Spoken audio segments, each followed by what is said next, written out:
Decía yo que estas son las preguntas que son las que, con respecto a las que voy a tratar de responder durante la plática, ¿no? Y que, pues, a donde vamos no tenemos respuestas, ¿no? En realidad, lo que tenemos son, pues, más preguntas. Es decir, lo que vamos a tener cada vez más, vamos a tratar de tener más preguntas con respecto a lo que tratemos de responder. Y nuestra primera pregunta, lo primero que tratamos de responder es, ¿qué cosa es la divulgación de la ciencia? O, dicho en otras palabras, ¿qué implica ser divulgación? El tema es que no podemos entender la divulgación de la ciencia como una disciplina o como una actividad humana, a menos que la entendamos en un contexto mucho más amplio, que es lo que se conoce como comunicación de la ciencia. En realidad, el concepto de divulgación que nosotros conocemos se define por oposición a las otras formas que se utilizan para comunicar la ciencia.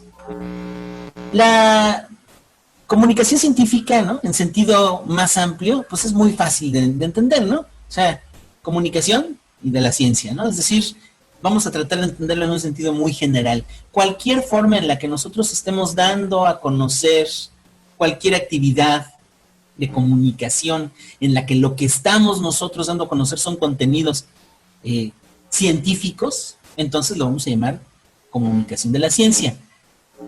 Valdría la pena decir, bueno, ¿qué entendemos aquí por ciencia? Aquí, en este caso, por lo menos desde mi punto de vista, vamos a referirnos no solamente a las ciencias naturales, sino vamos a incluir también a las ciencias sociales, vamos a incluir también, ¿no?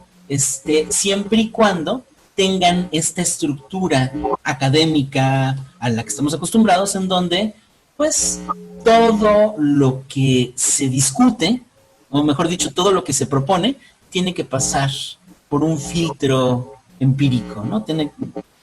Vamos a dejar de lado, en este sentido, en esta definición como muy amplia y como muy abierta, ¿no? A otras áreas no necesariamente, no tendría nada de malo, como por ejemplo algunas áreas filosóficas que son muy importantes para nosotros, ¿no? Pero también vamos a dejar de lado a aquello que pudiera parecer ciencia, pero que no lo es, ¿no? Como las pseudociencias, vamos a dejar de lado a las religiones, es decir, solamente refiriéndonos a, entendiendo la ciencia como esta actividad humana en general, ¿no? Y bueno, es importante distinguir entonces entre las diferentes formas de comunicación de la ciencia. No todas las formas de comunicación de la ciencia son iguales. Y las principales formas de comunicar la ciencia son la divulgación científica, pues, ¿no? Que es el tema de esta plática, la educación científica y la difusión científica. La única forma en la que nosotros podemos entender qué es divulgación es entendiendo también que no es dentro de este contexto general de la comunicación de la ciencia. Sin afán de ser, de pretender ningún tipo de expertise con respecto a la teoría de la comunicación, en términos generales y sobresimplificando un montón, ¿no? Nosotros podemos referirnos, ¿no?, a que cualquier acto de comunicación pues va a tener un emisor, que es el que está hablando o escribiendo o dando una plática o presentando una imagen o lo que sea, ¿no? Es decir, aquel que está emitiendo un mensaje. El emisor emite un mensaje a través de un canal, que puede ser, en este caso el Zoom, pero puede ser pues la televisión, o puede ser en persona en un salón de clases o lo que sea, ¿no? Y para llevar ese mensaje está utilizando un determinado código, otra vez puede ser el lenguaje castellano en nuestro caso, pero también en el caso de la imagen que estamos viendo, pues hay un tipo de código basado en pictogramas, etcétera, ¿no? Y hay un segundo sujeto, que es el receptor, que es el que va a decodificar el mensaje que está mandando el emisor. Esto es cierto para todos los tipos de comunicación, en todos los contextos.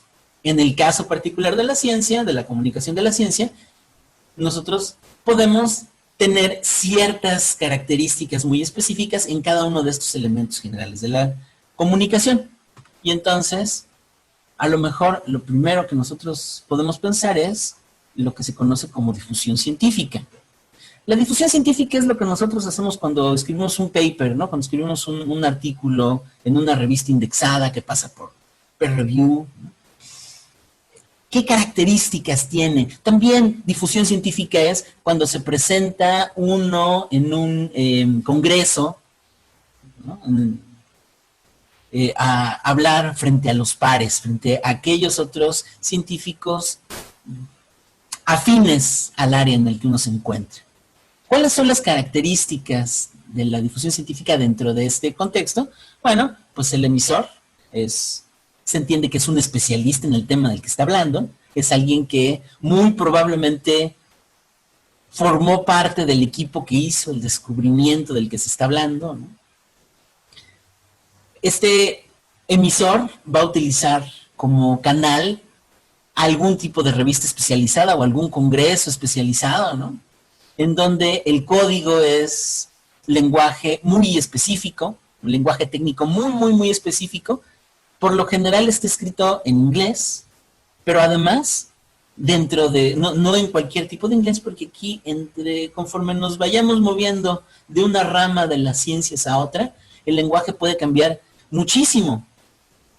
No importa en este caso, porque estamos hablando específicamente de que tanto el receptor como el emisor pues son pares, es decir, son científicos también y que van a estarse informando de sus respectivos descubrimientos. El proceso de difusión científica, esto que ocurre en los papers, esto que ocurre en los congresos, es sumamente importante para la conformación de eso que hemos dado en llamar el consenso científico, es decir, el acuerdo entre especialistas, y que es lo que nosotros consideramos como el cuerpo mismo de la ciencia, cualquiera que ésta sea, ¿no? Llámese biología, llámese psicología, llámese química, llámese como se le llame. Hay un cierto consenso entre los especialistas y este consenso se construye a través de la difusión científica. Evidentemente, aquel que es capaz de escribir un paper, que no tiene nada de sencillo, es bastante complicado, ¿no? Aquel que es capaz de escribir una investigación original para publicarla, pues ojalá en Nature, ¿verdad? O en Science, pero en cualquier otra revista indexada donde nos dejen publicar o lo que sea, ¿no? Requiere utilizar una estructura de lenguaje muy especializada, muy específica para su tradición de escritura. Normalmente, por ejemplo, los químicos de productos naturales no escriben igual que los biólogos, que a su vez no escriben igual que los físicos, que a su vez, o sea, van siguiendo una serie de convenciones que son pues bastante distintas entre sí.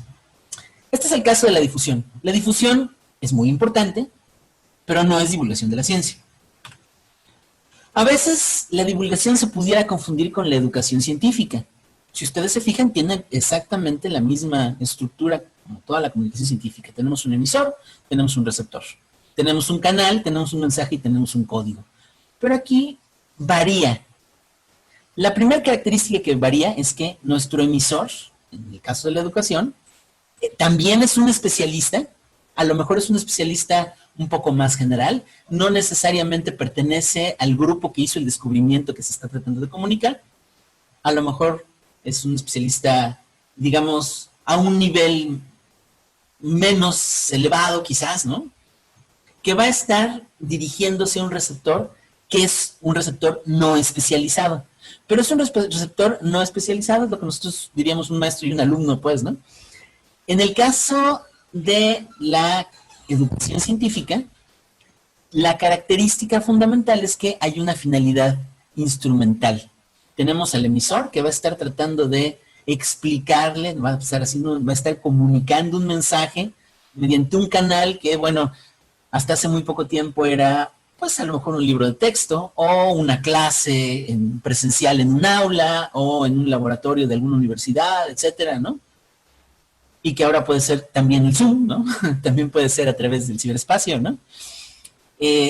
Va a estar teniendo un mensaje también que va a estar estructurado específicamente para su receptor con un código que es un código en el que va a haber un montón de redundancias para permitir que el receptor, pues lo más importante es que entienda todo lo que se le está diciendo, o la mayor parte de las cosas, ¿no? Y tenemos un receptor que es un no especialista con respecto a lo que está explicando el emisor, pero que tiene la finalidad fundamental de eventualmente convertirse en un especialista. La educación científica, que también es muy importante, porque pues si no existiera, todas las profesiones científicas dejarían de existir después de una generación, ¿no? No es tampoco divulgación. ¿Cuál es la diferencia? La diferencia está, aunque tiene en común con la divulgación que el emisor es un especialista y el receptor no es un especialista, en el caso de la educación, todos los receptores, o sea, el receptor forma parte de un grupo y que es un grupo más o menos homogéneo. Para poder entrar a una universidad, pues se tuvieron que pasar una serie de otros niveles educativos, se tuvo que hacer un examen de admisión, qué sé yo, ¿no?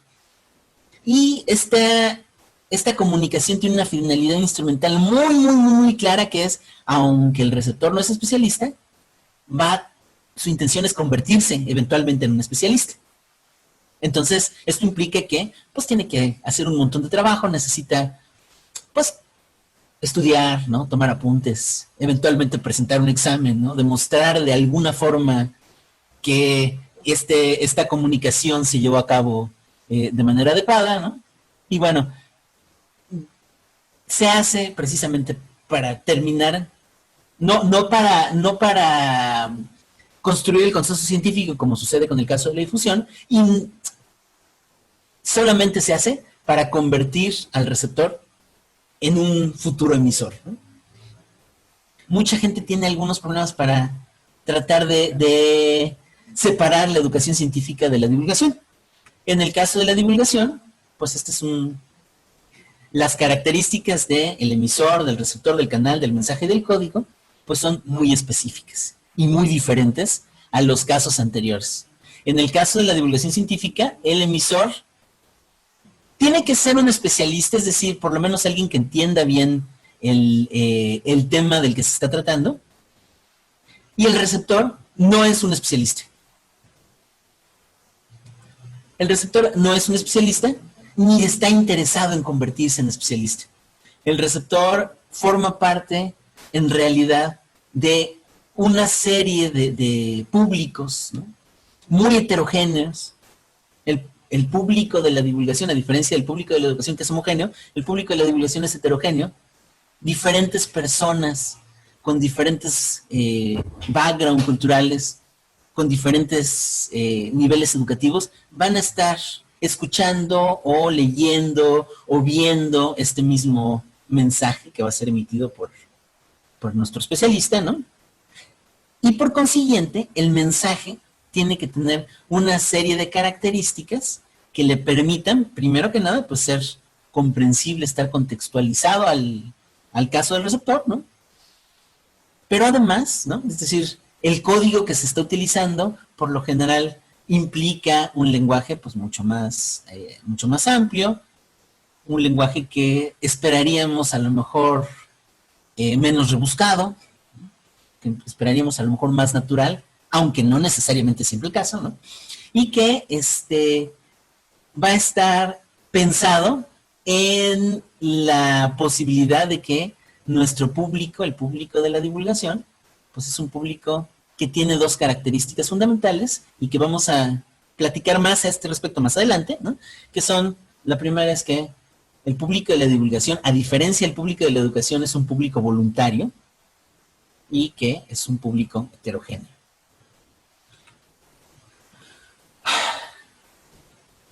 Más despacio. ¿A qué nos referimos con público heterogéneo? Ven ustedes, ¿se acuerdan? Sí se ve ahora sí estoy viendo las imágenes, ¿verdad? Sí, sí, lo vemos muy bien. Ok. No sé si ustedes, yo creo que todo el mundo, todos en esta generación por lo menos hemos visto ese capítulo de Los Simpson, ¿no? No, oye, espérate, más despacio, cerebrito, lo conocemos por memes, ¿no?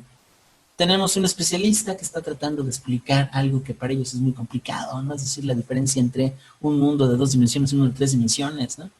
Y se lo está tratando de explicar a un montón de gente que tiene muchas diferencias entre sí. O sea, no es un grupo de una clase en donde están todos y todos son más o menos, saben de qué están hablando, no son especialistas en su área, ¿no? Y entonces, para poderse dar a entender, el profesor, ¿no? En este caso el profesor Frink, ¿no? Necesita jugar un poquito con el lenguaje, explicarlo de manera sencilla, pero no solamente se trata de explicar de manera sencilla. Si tan solo fuera a explicar de manera sencilla, pues sería mucho más fácil. El problema es que no solo se trata de que las personas que estén escuchando entiendan de qué está hablando este profesor, sino antes que nada, para que sí, para que puedan entenderlo, pues necesitan no irse corriendo, necesitan no quedarse dormidos ahí. Es decir, el público que está aquí no le van a dar un diploma por haber pertenecido a esa plática. No le van a dar, no lo van a considerar un experto en el tema por haber visto un video de divulgación o por haber visto o leído un libro, ¿no? La finalidad de la divulgación, a diferencia de la educación, no es una finalidad instrumental. El lector, el espectador, el público, pues lo hace de manera totalmente libre. Y eso implica que en cualquier momento puede dejar de leer, puede apagar la tele, puede levantarse e irse, pues no le pasa nada. ¿Qué significa esto? Significa que el mensaje de la divulgación, para poder ser efectivo, necesita considerar estas dos características. Primero, que los públicos son muy variados, que no los podemos clasificar tan fácilmente. Y segundo, que estos públicos muy variados, pues están aquí porque quieren, porque les parece interesante, porque les parece entretenido, en cualquier momento la pagan y pues tan, ¿no? Nadie les va a poner un examen después para ver, oye, si aprendiste, te pusiste a estudiar, ¿no? Esa es una cosa que es muy importante desde el punto de vista de la divulgación con respecto a la educación, y es que nuestra buena amiga Flower, que ha tenido la desgracia de tomar clase conmigo, lo sabe bien, ¿no? O sea, un alumno, un maestro puede ser mortalmente aburrido. Y pues no pasa nada, porque pues igual el alumno va a tener que estudiar y va a tener que aprender y va a tener que hacer un esfuerzo, a pesar de que el maestro sea malísimo, ¿no? A pesar de que el maestro sea aburridísimo, bueno, porque está interesado, ¿no? Este alumno en convertirse en un especialista. En el caso de la divulgación, en el momento en el que nosotros empezamos a ser aburridos, en el momento en el que nosotros empezamos a ser, quizás aburrido no sea la palabra, en el momento en el que nosotros rompemos esta relación, que es una relación esencialmente estética, lo vamos a platicar más adelante, ¿no? Con el público, en ese momento, pues el público se va. Aunque no se vaya, ¿no? Se queda pensando en cualquier otra cosa, lo que sea, pero lo perdemos. Y estas dos características son las que van a determinar todas las estrategias que nosotros tenemos que utilizar cuando estemos tratando de hacer divulgación. Mi definición favorita de divulgación, que incluye todo lo que hemos dicho anteriormente, es de la maestra Ana María Sánchez Mora, ¿no? de la Dirección de Divulgación Científica de la UNAM, y que bueno, está planteada ahí en la pantalla, ¿no? Pero ella lo que plantea es que, de manera general, es que la divulgación de la ciencia es una labor multidisciplinaria cuyo objetivo es comunicar, utilizando diversos medios, el conocimiento científico a distintos públicos voluntarios, otra vez lo que comentábamos, ¿no? Y recreando este conocimiento con fidelidad y contextualizándolo para hacerlo accesible. Nótese cómo, a pesar de que, o sea, aquí el peso está dado en, primero, que el público es voluntario y que los públicos son bastante distintos entre sí. No es lo mismo hablarle a una ama de casa que hablarle a un niño de la escuela, que hablarle a un adolescente, que hablarle, pues, a lo mejor a otro científico de otra rama, ¿no? O sea, No, y no es lo mismo porque todos tenderíamos a estar utilizando códigos diferentes y a pesar de que pues a lo mejor todos somos igual de listos, ¿no? Todos tenemos la misma capacidad de entender, pero puede haber muchas posibilidades de malos entendidos al ser públicos diferentes y al mismo tiempo tenemos que hacerlo de tal manera para que el conocimiento no pierda, no digamos algo que no queremos decir, no se vaya con fidelidad y que esté contextualizado de tal forma que sea comprensible para el lector, el escucha o el público, o bueno, dependiendo del caso. Entonces, a mí me parece, ¿no? Seguramente si quieren lo platicamos más adelante ya en plan más de diálogo, ¿no? Pero a mí me parece que esta es una definición bastante interesante de divulgación de la ciencia y que, pues, como todas las definiciones, no se entiende si no es en su contexto, que es el contexto de la comunicación científica en general. Seguro que hay mucho más que decir a ese respecto, pero me gustaría continuar. La segunda pregunta, ¿no?, que tuvieron a bien, ¿no?, o sea, me hicieron el favor de hacerme es, bueno, y entonces, ya, ok, entendemos qué es la divulgación científica, pero pues cuál es el papel de la divulgación de la ciencia en la sociedad. Este papel de la divulgación de la ciencia en la sociedad está determinado precisamente por el papel de la ciencia como una actividad humana en la sociedad. Contestar esto es contestar, perdón, ay Dios, ahí está, es contestar esto, ¿por qué carambas nos tenemos que tomar la molestia de divulgar? Aquí enumeré una serie de razones que, pues ni son todas las que están, ¿no? De ninguna manera, hay muchas más razones, pero son algunas que me parece que son por lo menos muy acuciantes, muy, muy, muy importantes en estos sagrados tiempos, ¿verdad? La primera razón es que la ciencia es parte de la cultura universal. La ciencia no está aislada, ¿no? De tal manera que si queremos considerarnos como una persona culta, pues tenemos que tener nociones de ciencia, de eso que se ha llamado alfabetización científica de manera análoga a lo que es la alfabetización. Pues bueno, si somos capaces de leer, también tendríamos que ser capaces de movernos en un mundo que está determinado en gran medida por los efectos, digamos, de la investigación científica y tecnológica.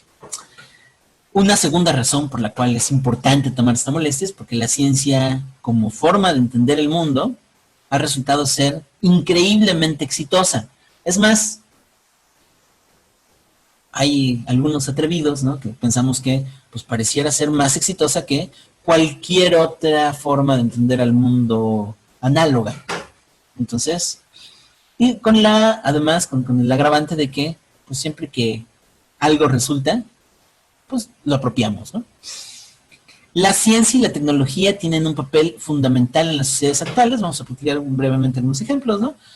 Y otra razón importante por la cual tendríamos que tomarnos la molestia de divulgar es que, pues, finalmente el público el público de la divulgación es indirectamente y la mayor parte de las veces sin querer, sin deberla ni temerla, quien financia la ciencia y la tecnología mediante sus impuestos. Esto es cierto, mucho más cierto en Latinoamérica, ¿no?, en donde la participación de la iniciativa privada en el financiamiento de la ciencia es mucho menor que en los países desarrollados, ¿no? La mayor parte de la ciencia que se hace, por lo menos en México, y casi podría yo asegurar que en Perú debe ser algo muy parecido y en Colombia debe ser algo muy parecido, por lo menos por los colegas de estas nacionalidades con los que he platicado, ¿no?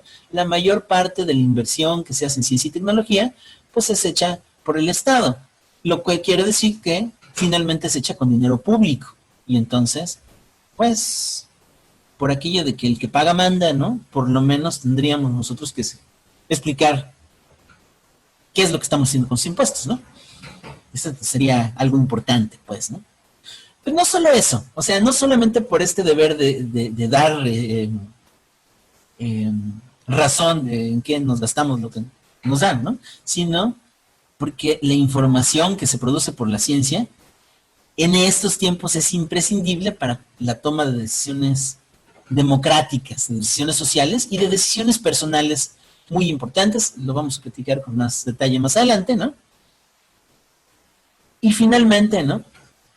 La otra razón por la que vale la pena la divulgación, por la que es importante, el otro papel fundamental de la divulgación es, y quizás uno de los más olvidados, es que comprender al mundo pues es una fuente de gozo personal. Y esto, en el caso de la divulgación, que como ya vimos es una actividad en donde el público es público de manera voluntaria, esto implica nuestra mayor relevancia en algunos sentidos. Entonces, si me permiten, esta es la respuesta corta, ¿no? Si me permiten, voy a pasar a la respuesta larga de esta pregunta, ¿no? ¿Para qué sirve la divulgación científica en la sociedad? Y esto está determinado pues, por esto. La ciencia es parte de la cultura universal. Decíamos, ¿no? Para mí, no sé, la historia o el ejemplo que me parece más fácil de entender la importancia de la ciencia y la cultura es esa discusión. Yo no sé si alguno de ustedes la haya escuchado antes, pero a mí me parece que es una discusión muy importante, que es lo que se conoce como el problema de las dos culturas, que decía el químico y escritor inglés Charles Percy Snow. Es el que está, el señor de lentes que tienen ustedes en la parte inferior derecha de la pantalla, ¿no? Y que en 1959 dio una plática en la Universidad, me parece que de Cambridge, si la memoria no me falla, ¿no? En donde él decía, ¿no? Bueno, él se daba cuenta, pues, ¿no? Que existían o existen como dos culturas muy bien delimitadas. Pasa con Charles Percy Snow, les digo que él era novelista, así escribía novelas, pero también era químico. Y entonces, durante todo el día trabajaba con sus compañeros en el laboratorio, ¿no? Y en las noches salía con sus amigos literatos. Y entonces tenía acceso a amigos literatos y amigos científicos. Y se dio cuenta de una cosa que puede ser muy rara, ¿no? Dice, bueno, es que tenemos dos grupos de personas que, pues todos ellos son universitarios, gente que ha estudiado muchísimo, ¿no? No podríamos decir que ninguno de ellos sea inculto, ¿no? Pero hay un abismo cultural, ¿no? Análogo entre el que pudiera haber entre un latinoamericano y un japonés, ¿no? O sea, un abismo cultural muy amplio. No se entienden estos dos grupos. Análogo el que pudiera haber entre, perdón por la referencia, ¿no? Pero, unos son como los de Cobra Kai y otros son como los de Miyagi-Do, ¿no? Son dos culturas totalmente diferentes, aunque se trata de personas semejantes, ¿no? Entonces decían, bueno, resulta que los literatos saben un montón de literatura, ¿no? Los humanistas saben un montón de humanidades, pero no solamente no tienen los conocimientos básicos de cuestiones de ciencia, no son incapaces de entender la importancia, por ejemplo, de la segunda ley de la termodinámica. Ese es el ejemplo que utilizaba Charles Percy Snow, ¿no? Y son gente inteligente, pues, ¿no? Que pueden recitar a Shakespeare, pero no entienden la segunda ley de la termodinámica, que tampoco, bueno, es complicada, pero tampoco es algo que esté fuera del alcance de una persona inteligente, ¿no? Por otro lado, ¿no? Estaban los científicos que, pues aunque entendían muy bien de temas científicos, eran gente también, pues muy estudiada, muy lista, etcétera, ¿no? Tenían un desconocimiento muy amplio de cultura general, ¿no? Mencionaba, dice, bueno, es que tenía el que le decía a uno de sus compañeros científicos, dice, es que a mí los libros, la verdad, me gusta usarlos, pero como herramienta, ¿no? Dice, pues como herramienta que lo usas para maquillar o qué, ¿no? O sea, realmente, este problema de las dos culturas, el efecto que tiene a largo plazo es que, pues en realidad son dos inculturas, ¿no? Son dos grupos de personas que son incultas con respecto a una parte importante del quehacer humano y que por lo tanto pues se están perdiendo de la diversión, se están perdiendo de los avances en estos dos terrenos, ¿no?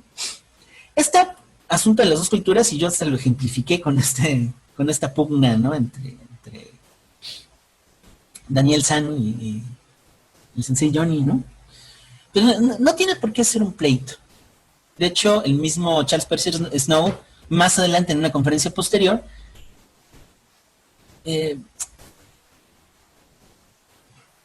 previó la aparición de una tercera cultura en donde pues se tendrían las herramientas generales, por lo menos de las humanidades y de las ciencias. Evidentemente nadie lo puede saber todo de todo, pero sí es deseable que para que la cultura sea la cultura en sentido general, ¿no? O sea, para podernos considerar como una persona culta, pues sí necesitamos tener un cierto conocimiento tanto de literatura, de bellas artes, de humanidades, como de ciencia, ¿no?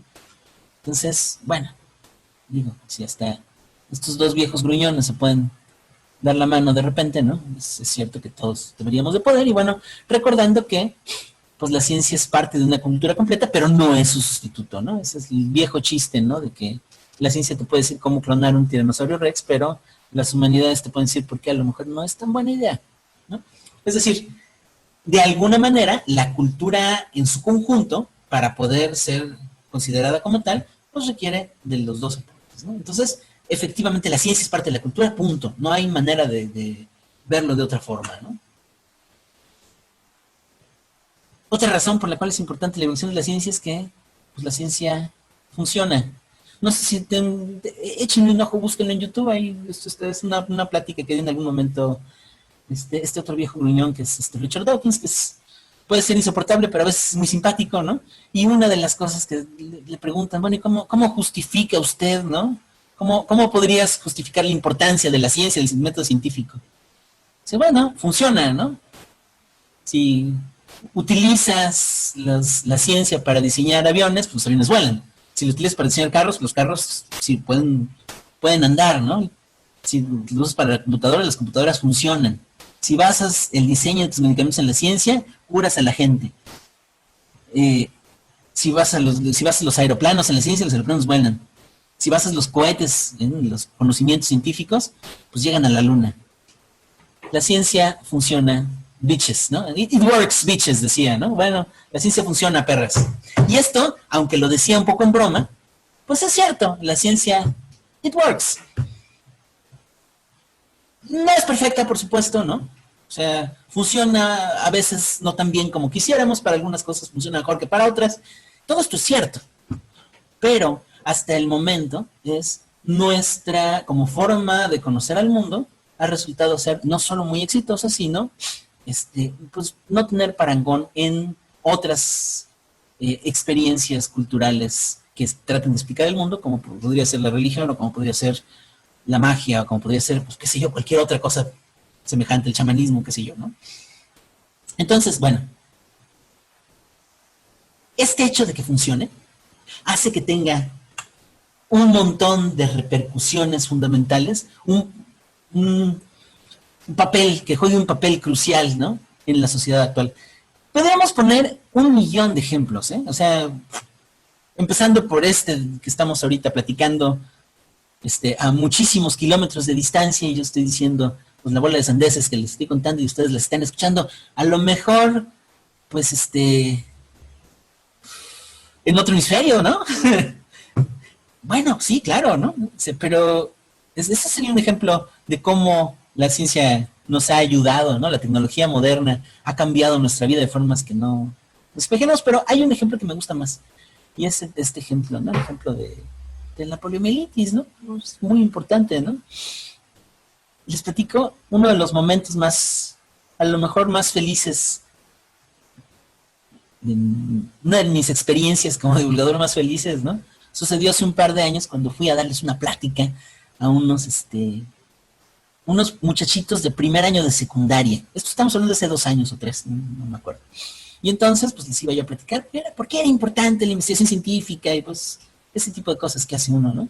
Y entonces les platiqué, bueno, es muy importante, por ejemplo, la vacuna de la poliomielitis, ¿no? ¿Ustedes conocen la poliomielitis? ¿Saben qué es la poliomielitis? Me quedé frío. Ninguno sabía qué era la poliomielitis. Ninguno conocía a nadie con poliomielitis.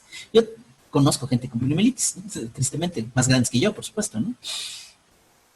Bueno, la poliomielitis ha sido no erradicada totalmente por razones sociales, obviamente, pero si ustedes se fijan, ¿no? Vean, estos son datos un poquito viejitos, ¿no? Entre 1980 y 2009, ¿no? Como el número, ¿no? La prevalencia, digamos, de enfermos de poliomielitis va disminuyendo a lo largo del tiempo de manera contraria al aumento que existe en la cobertura de vacunación oficial, ¿no?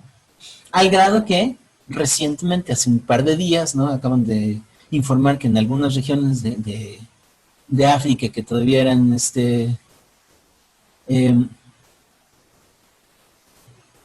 perdón, en algunas regiones de África pues están libres ahora de poliomielitis. Sí, eso es precisamente gracias a las vacunas, que existen gracias a la investigación y el desarrollo científico-tecnológico. Una forma de darnos cuenta, a lo mejor todavía más bonita, ¿no? Ven ustedes este par de mapas, ¿no? Es la esperanza de vida en 1800 contra la esperanza de vida en 2011. Yo no soy una persona demasiado optimista, ¿eh? Nadie me puede acusar de ver el mundo demasiado bonito. Vivimos tiempos difíciles, sin duda, ¿no? Pero, por lo menos, vean ustedes la diferencia que existe entre la esperanza de vida en prácticamente todo el mundo, ¿no? En 1800 era de alrededor de 35 a 44 años. Las partes grises es porque no se tenían datos de ello, ¿no? Y vean ustedes la esperanza de vida en el año 2011. Prácticamente no hay un país en donde esta no sea mayor a los 50 años, ¿no? Solamente en la parte del África subsahariana, pues, y por motivos evidentemente socioeconómicos muy complejos, ¿no? Pero si ustedes ven, esto es muy claro en nuestros países, los países de nuestra América, ¿no? En Latinoamérica en 1800, y vean ustedes los países de Latinoamérica en 2011, ¿no? La esperanza de vida pasa de ser de entre 30, 39 años a ser de, pues prácticamente 79, 80 años. ¿Quiere decir esto que tenemos todos los problemas resueltos? Pues ustedes saben que no, de ninguna manera, ¿no? Pero por lo menos hay un cambio fundamental, y este cambio no se lo podemos atribuir a otra cosa más que, pues, a los cambios que existen en la medicina y a los cambios que existen en la prevención de enfermedades y que tienen que ver precisamente con el desarrollo científico-tecnológico. Claro, una esperanza de vida más larga pues implica también más gente, y eso implica pues darle de comer más gente, ¿no? La última vez que nos pusimos a ver éramos alrededor de 7,000 millones de cabezones, ¿no? Todos con la mala costumbre de comer 3 veces al día, y a veces si se puede hasta con manteca, ¿no? O sea, todos queremos comer, ¿no? Y eso es un problema. Entonces, bueno, esto es cierto, ¿no? No solamente vivimos más, ¿no? Sino que pues tenemos mayor acceso a alimentación. Y efectivamente sabemos que el hambre no se ha acabado, ¿no? Pero la razón por la que no se ha acabado tiene que ver con motivos socioeconómicos que no son de índole propiamente científica. Por lo menos la producción, alimentos se producen. Y se producen alimentos que, pues, hubiera sido imposible producir hace 100 años, ¿no? Con la tecnología existente hace 100 años. Por eso, pues, es un poco absurdo pensar en que vamos a volver a tener, a tratar de producir alimentos como se producían hace 200 años, pues quizás no sea tan buena idea, ¿no? Acá una foto de uno de mis ídolos personales, que es Norman Burlock, ¿no? Vean ustedes cómo aumenta, estos son datos de Francia, ¿no? Con respecto al trigo, cómo aumenta la producción de manera totalmente desacoplada con la cantidad de hectáreas utilizadas para la producción de trigo. Es decir, se incrementó muchísimo la producción, y esto es, entre otras cosas, lo que permite, pues, ¿no? Que siendo la cantidad de personas que somos, pues tengamos esta posibilidad de alimentarnos, y eso no es poca cosa. Y esto, pues evidentemente tampoco es todo, no todo es miel sobre hojuelas, ¿no? O sea, efectivamente también, ¿no? O sea, uno de los subproductos de este bienestar, digamos, ¿no? Pues es que también hay una mayor contaminación, por supuesto, no hay una mayor incremento en las emisiones de dióxido de carbono, y que están acoplados a un incremento en la temperatura global, que es pues muy evidente, ¿no? Aunque todavía hay quien se esfuerce por negarlo, ¿no? Es muy claro, pues, ¿no? El consenso científico es muy claro al respecto, y bueno, efectivamente, ¿no? Esto son malas noticias. O sea, lo platico porque pues, todo esto, hay buenas noticias, hay malas noticias. Sin embargo, la única forma de hacerle frente a este y otros retos, muchísimos retos como la pérdida de biodiversidad, etcétera, ¿no? La única forma que el mismo COVID, ¿no? La que tenemos de hacerle frente a este tipo de retos es pues con más investigación, no con menos investigación.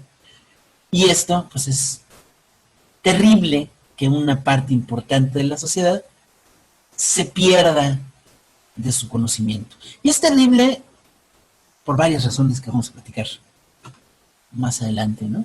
Decíamos nosotros que otra de las razones, otra de las importantes, ¿por qué es importante hacer divulgación? ¿No?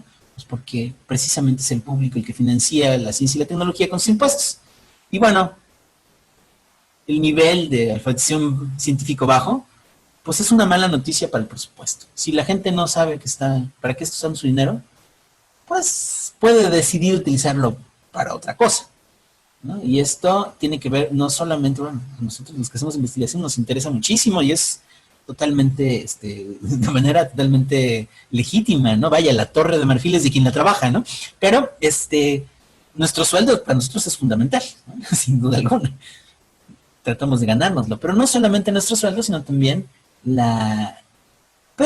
todos los insumos que se requieren para la investigación científica, ¿no? Aquí hay una caricatura, es un chiste con respecto a la ciencia en España, pero estoy seguro que aplica igual de bien para México y aplica igual de bien seguramente para Perú, ¿no?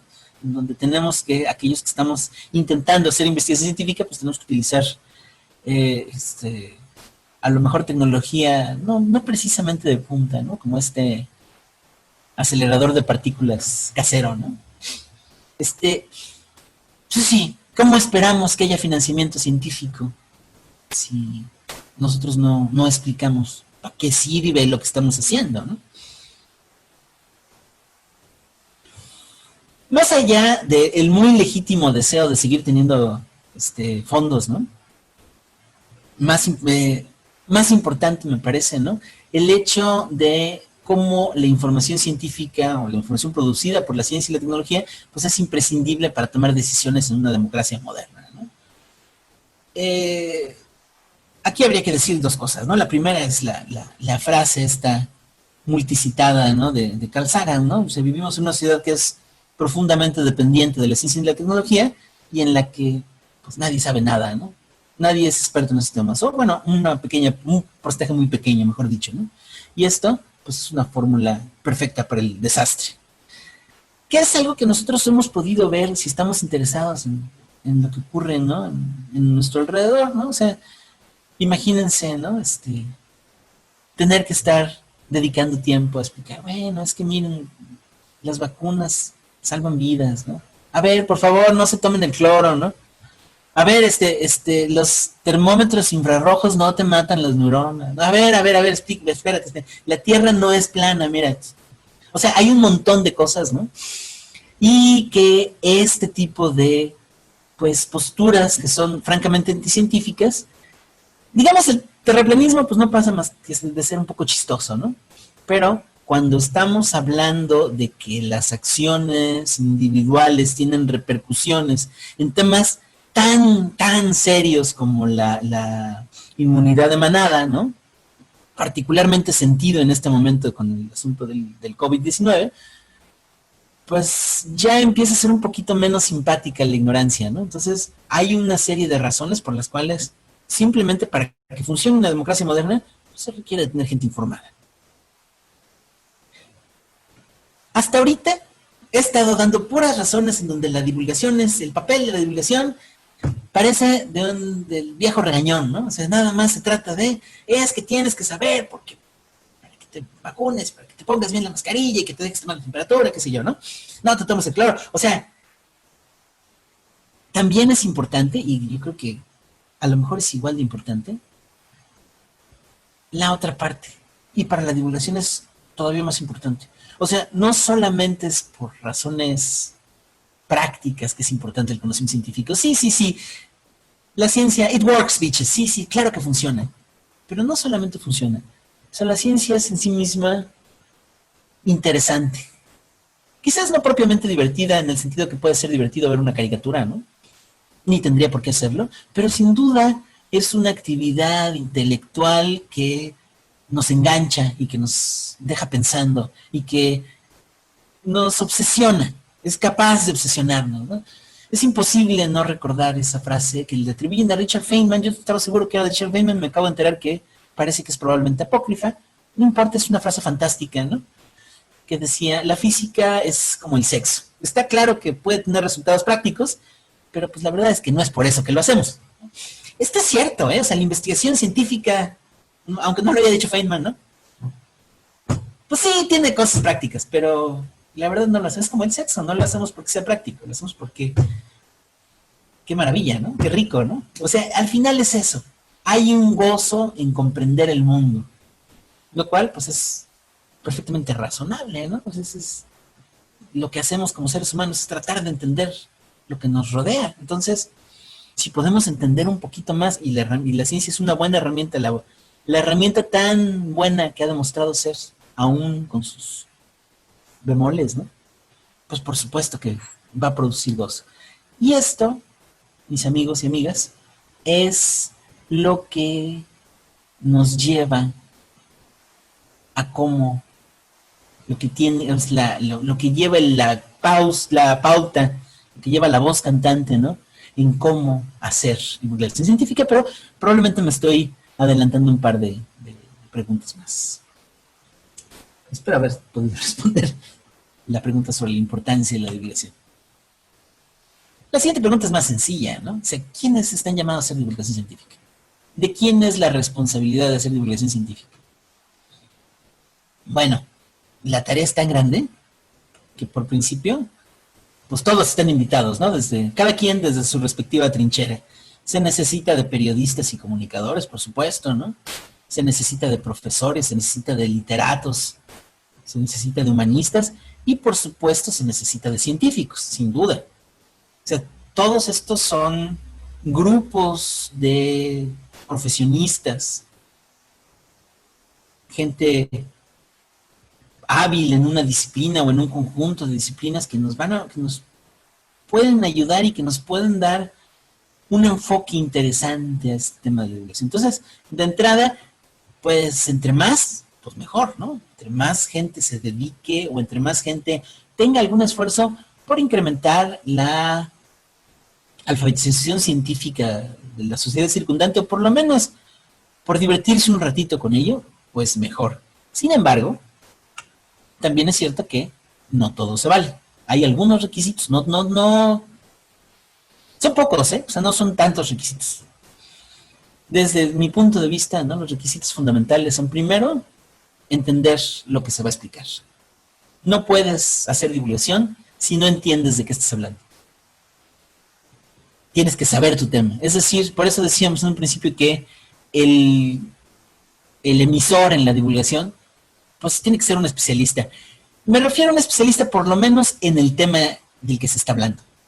O sea, sí, por supuesto, hay divulgadores que que hacen divulgación de la física y que no son físicos. Seguramente no es necesario, pues, ¿no? Pero sí es fundamental entender lo que estás diciendo. El segundo tema, que no se puede subestimar su importancia, ¿no? Es respetar el consenso científico.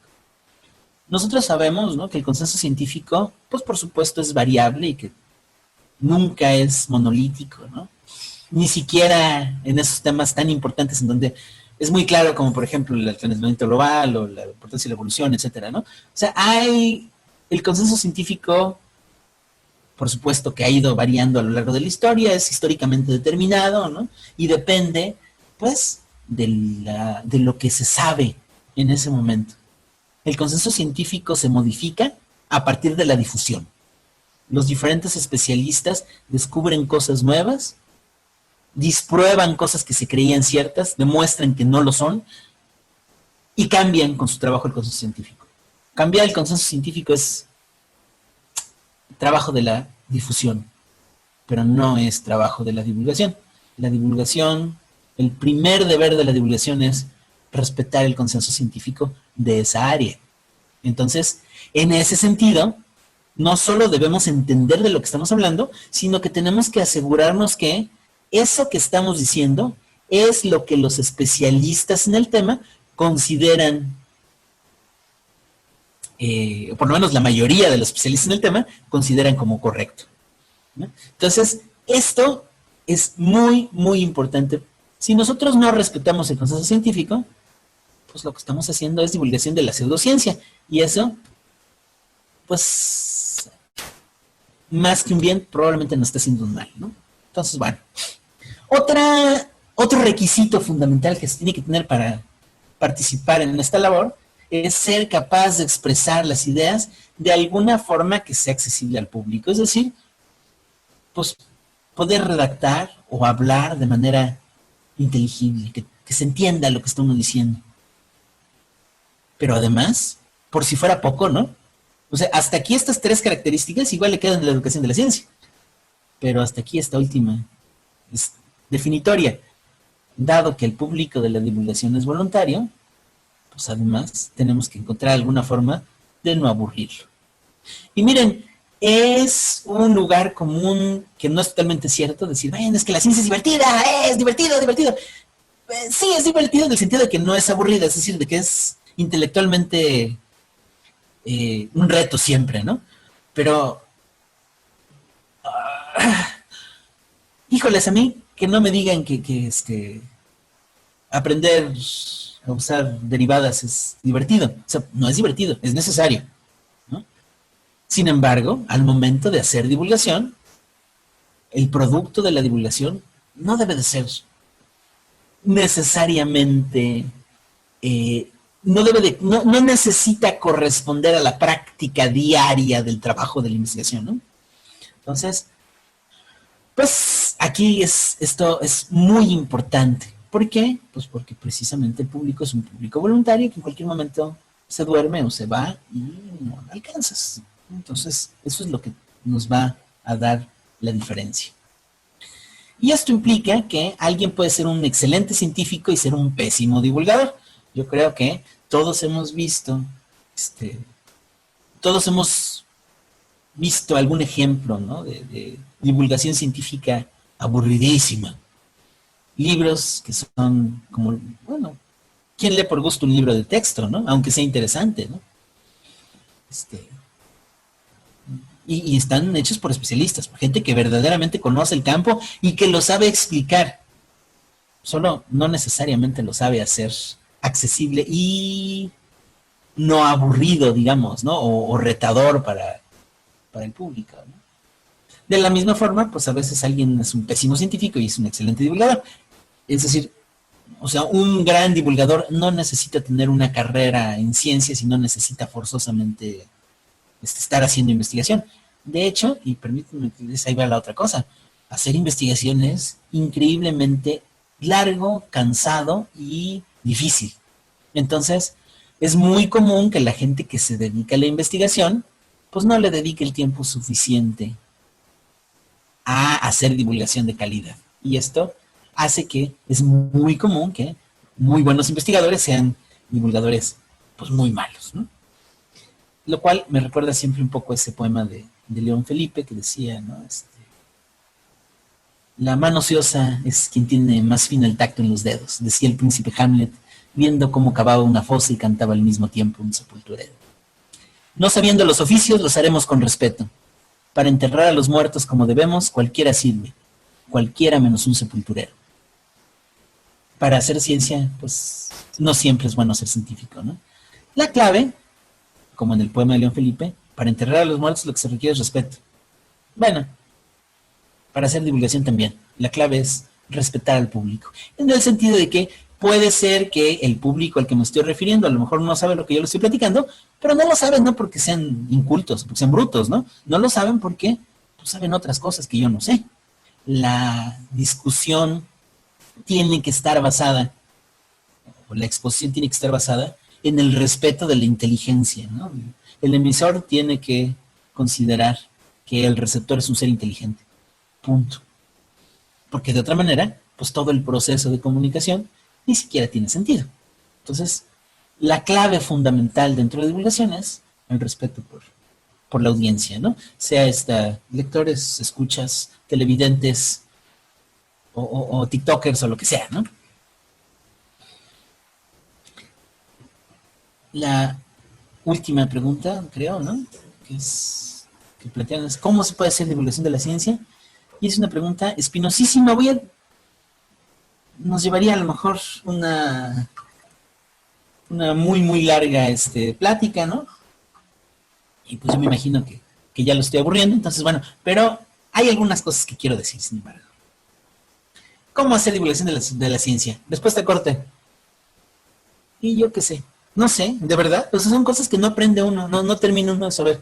No hay una receta, no puede uno dar una receta muy clara que funcione todas las veces. Es diferente siempre y depende de la idiosincrasia del emisor, por supuesto, y también depende de cuál es el público, ¿no? De quiénes son los receptores, y también depende de los temas, es decir, es complicado, digamos, ¿no?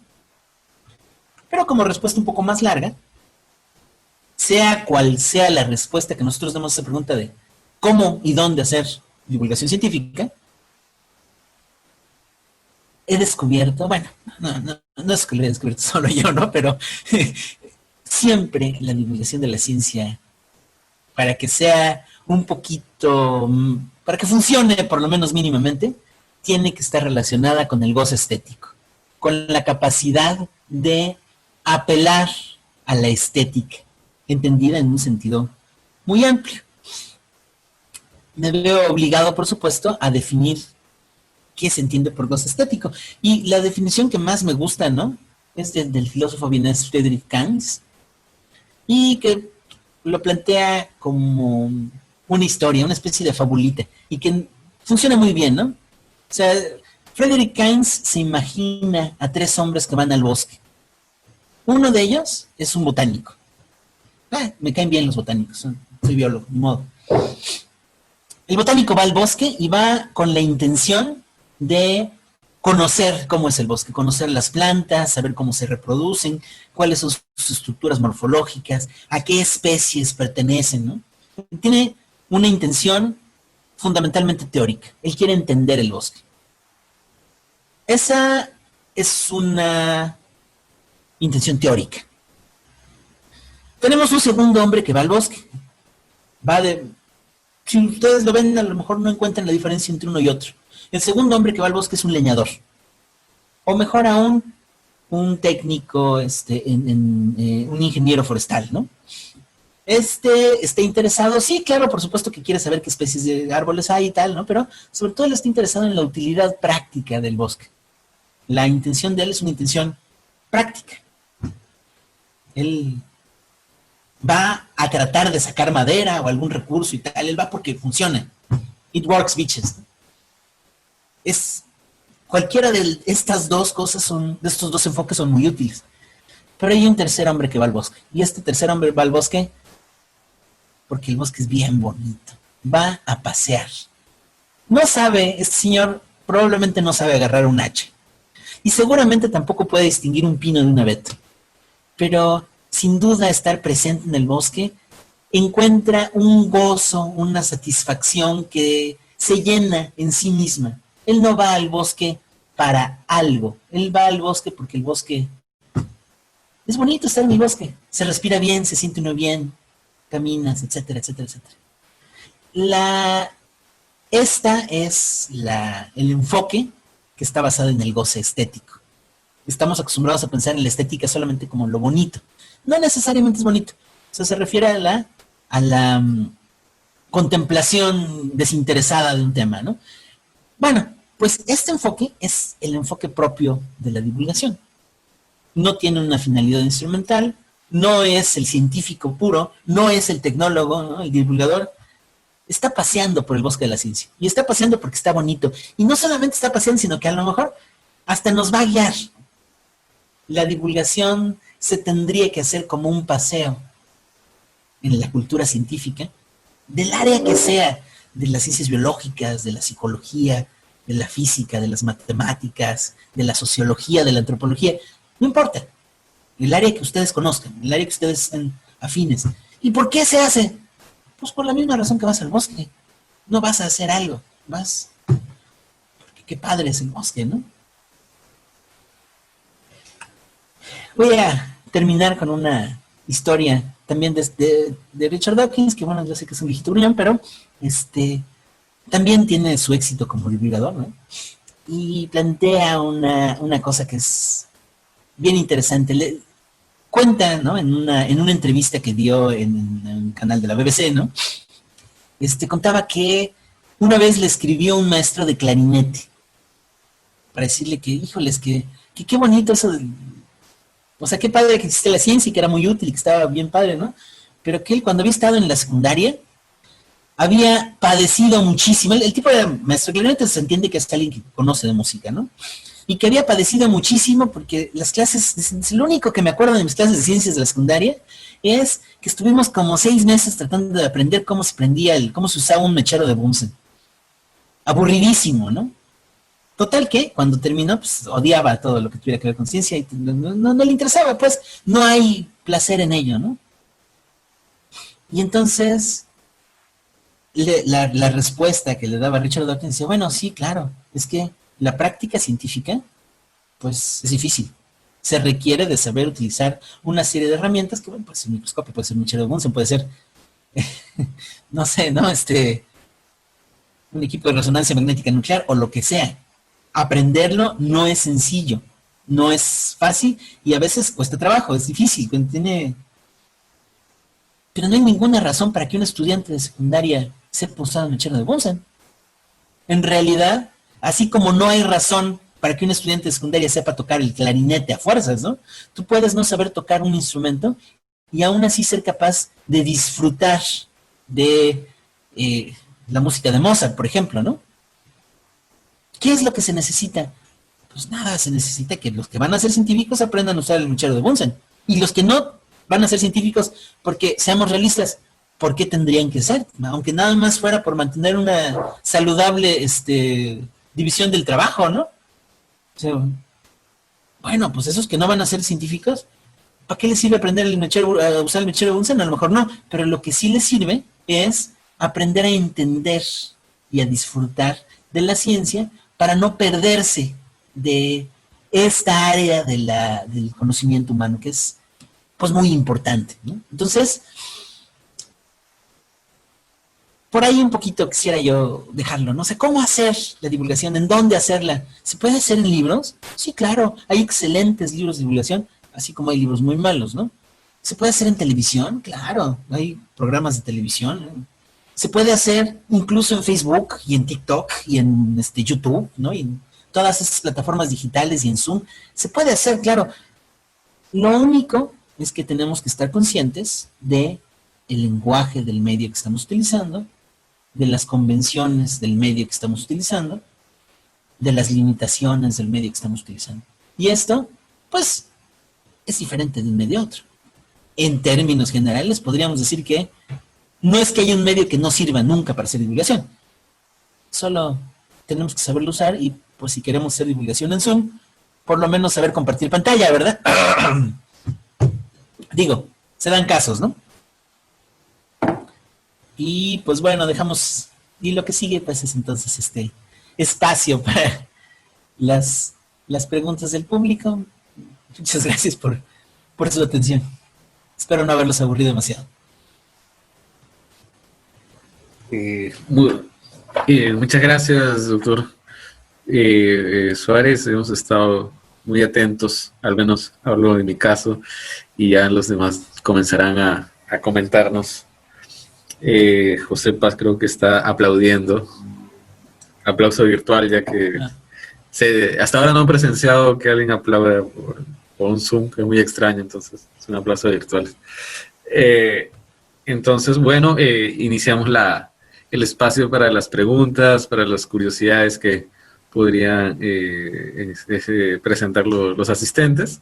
Entonces damos unos segundos, no sé si quisieran participar, ya sea de forma escrita con una pregunta o brindando el espacio para el micrófono, ¿no? Para que puedan usarlo.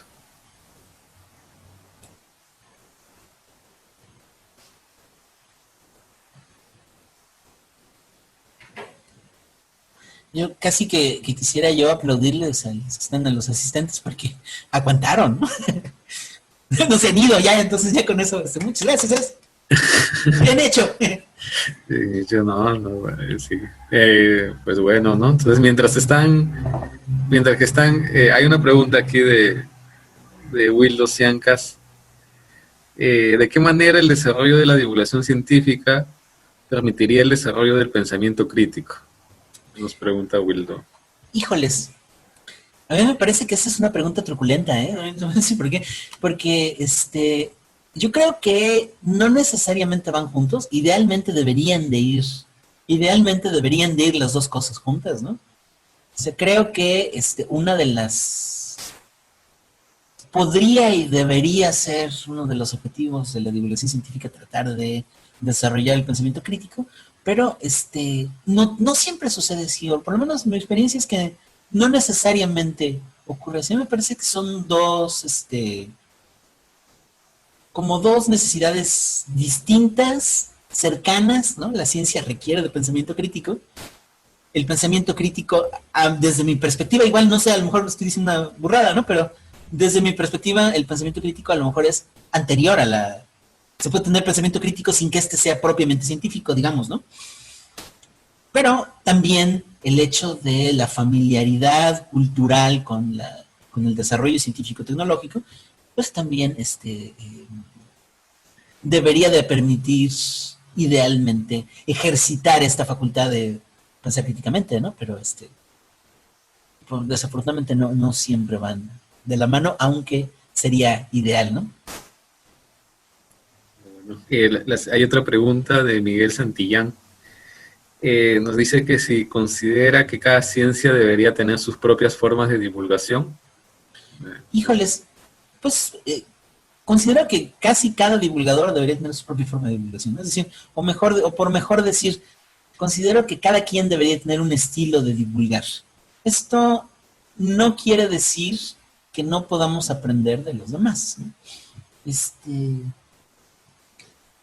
Creo yo que ayuda muchísimo. Otra vez, no puedo dar una respuesta general para todos, ¿no? Se les puedo platicar qué ha funcionado para mí.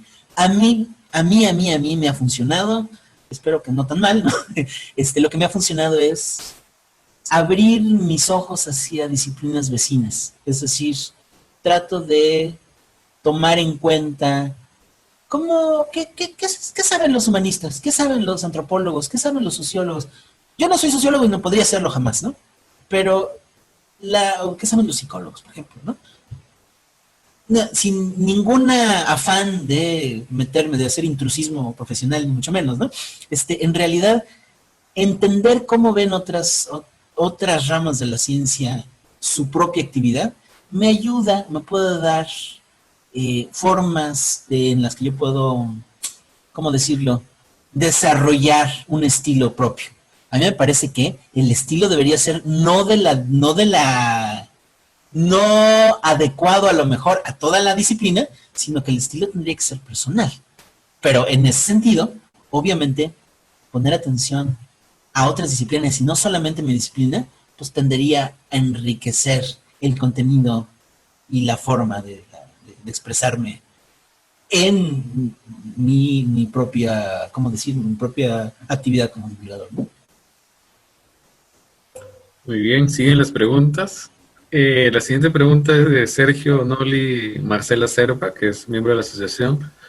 Nos pregunta qué libros nos podría recomendar para aprender a realizar divulgación científica y si tiene alguna opinión sobre un libro que se llama 21 lecciones para el siglo XXI, de Yuval Noah Harari. Híjoles, no conozco el libro. Está dentro de mi... es que tengo una enciclopédica ignorancia, ¿no? Voy a quedar muy mal, nunca lo he oído mencionar. Pero, ¿qué libros? Si me lo recomiendan, lo leo, ¿eh? Eso sí, Con todo gusto, ¿no? ¿Qué libros me parecen muy buenos de divulgación o que yo he aprendido mucho? Hay uno, yo utilicé mucho para esta presentación en particular y para otras cosas, ¿no? Hay un libro de Ana María Sánchez Mora que se llama Introducción a la divulgación escrita, que está publicado por mi universidad, fíjense.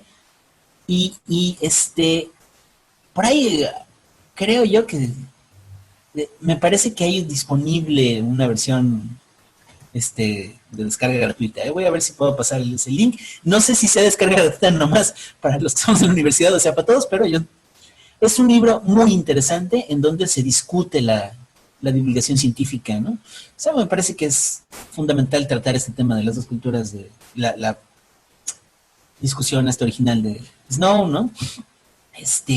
Y por ejemplo, por supuesto, yo creo que tendríamos que leer, por supuesto, a Carl Sagan, ¿no?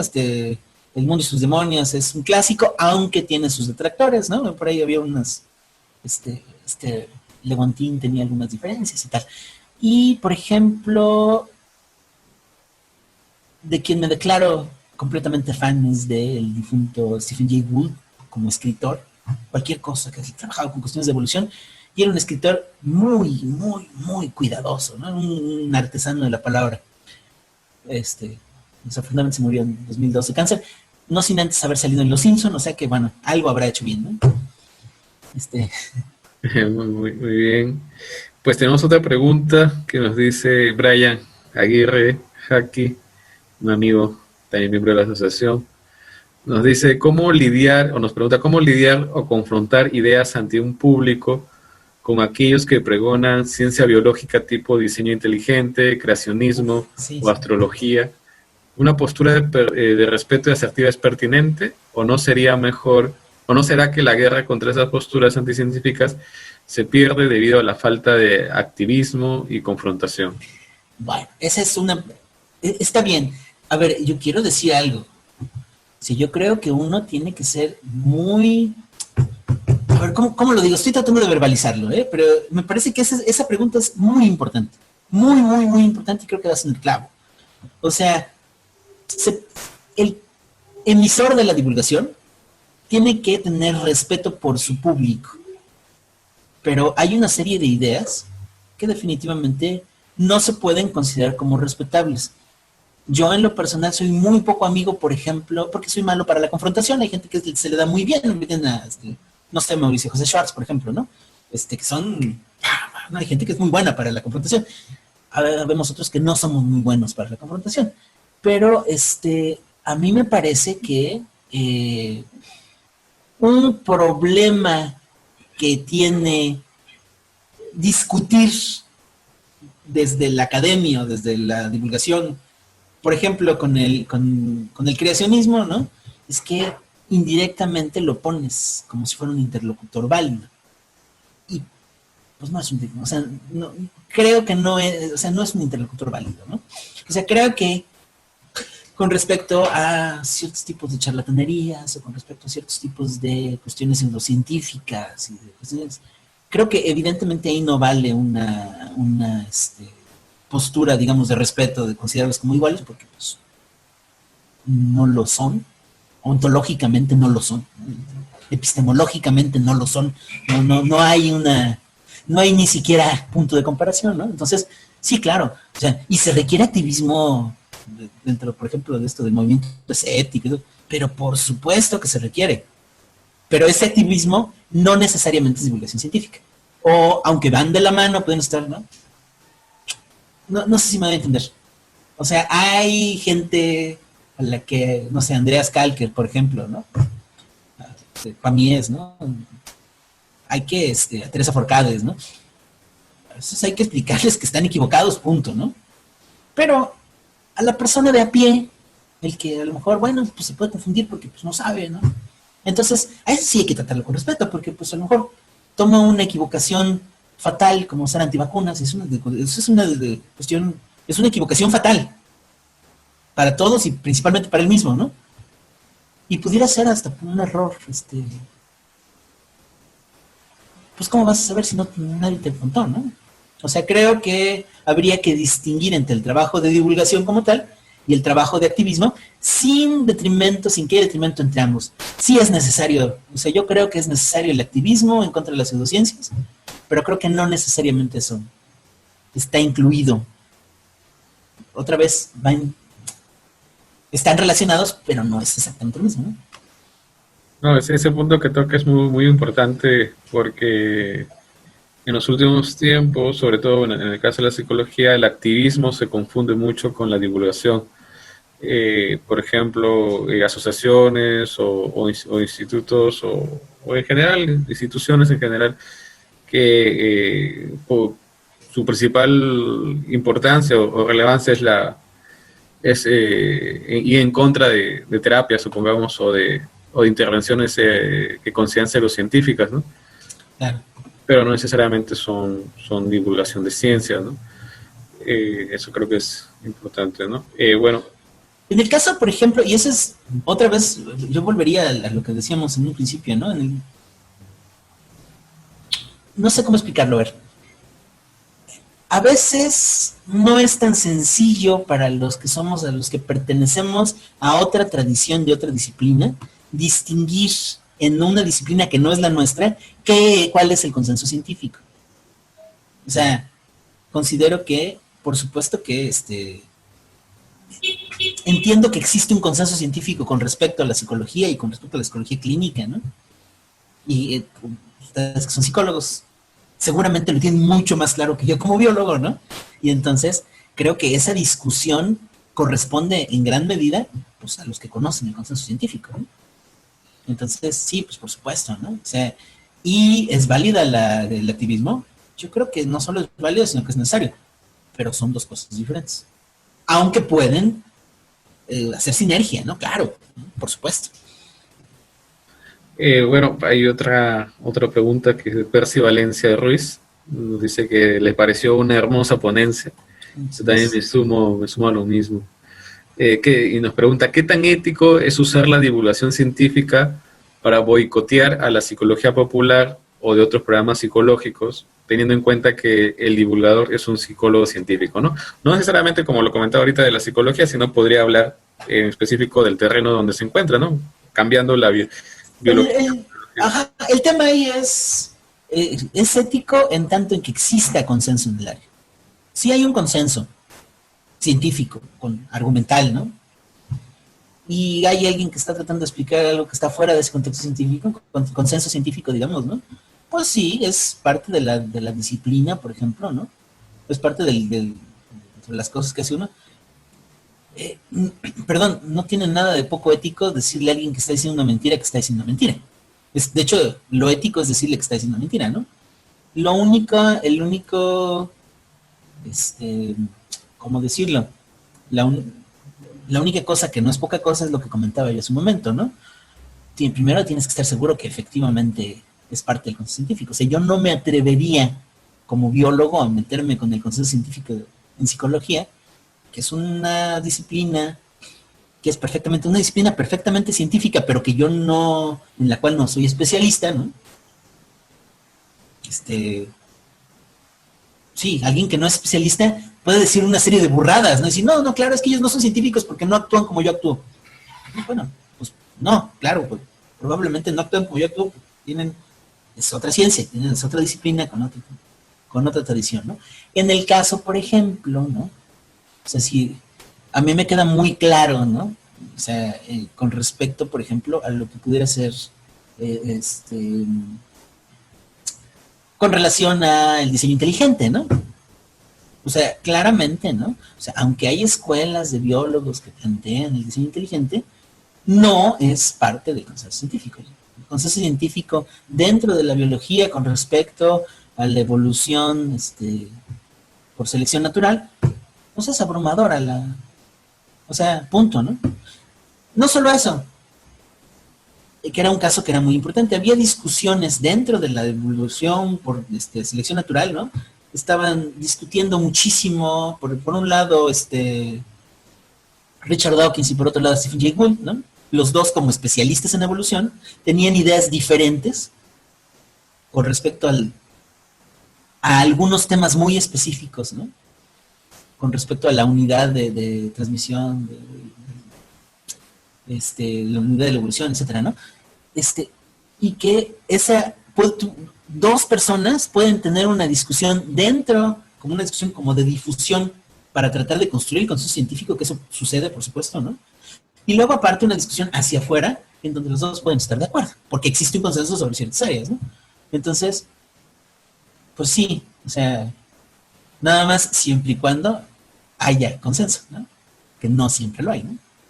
Pero si lo hay, no tiene nada de antiético, es... Mira, y ahí quizás metiendo un poco de mi cuchara, acá en Perú, es muy difícil, o al menos en mi experiencia, a veces cuando se hace divulgación, señala que hay temas que no hay consenso, ¿no? Es muy difícil a veces porque las personas buscan que en casi todo hubiera respuestas, ¿no? Pareciera que están constantemente encontrando, ¿no? Ese sería ¿cómo lidiar con eso? O cómo ha lidiado personalmente con esa clase de preguntas, ¿no? Cuando suelo. Eso sería mi duda, digámoslo así, ¿no? Pues, por ejemplo, nosotros discutimos muchísimo, ¿no? Con respecto a... también, si atendemos a lo que se sabe actualmente, ¿no? O sea, el consenso científico dentro de la materia, ¿no? Es que, por ejemplo, en general el uso de cultivos transgénicos es inocuo, ¿no? Ese es el consenso científico. Hay algunas posturas que están en desacuerdo, ¿no? Pero el consenso general abrumador es que no hay ningún efecto en la salud por esto, ¿no? Mientras haya información que nos permita mantener ese consenso científico, pues lo vamos a tener que decir así. En el momento en el que se descubran cosas nuevas, si es que llega a suceder, porque pudiera ser que no suceda nunca, ¿no? En donde se contradigan, pues tendremos que explicar cuál contradicción es o en qué condiciones pudiera ser diferente esto, ¿no? Pero entonces, o sea, estoy usando una serie de ejemplos que a lo mejor son muy sencillos. O sea, tramposamente, ¿no? Hablamos del calentamiento global. Pues claro, hay un consenso abrumador, ¿no? Hablamos de la educación, de la evolución, perdón. Hay un consenso abrumador. Hay otros temas en donde el consenso es menos abrumador. Y entonces se tiene, en esos temas donde el consenso no es abrumador, se puede plantear, bueno, hay una escuela de pensamiento que dice esto y otra escuela de pensamiento que dice esto otro. Y las evidencias de pues son tales, ¿no? Ahora bien, para que nosotros lo podamos plantear así, estas dos escuelas de pensamiento, pues tienen que ser válidas. O sea, no podemos poner en el mismo banquito de acusados, no podemos decir, bueno, aquí vamos a platicar, que es lo que han hecho muchas veces y es una tontería, ¿no? Vamos a traer a un especialista que dice que existe el calentamiento global antropogénico y a un señor que quién sabe dónde sacamos que dice que no es cierto, ¿no? No, pues eso no es una discusión válida.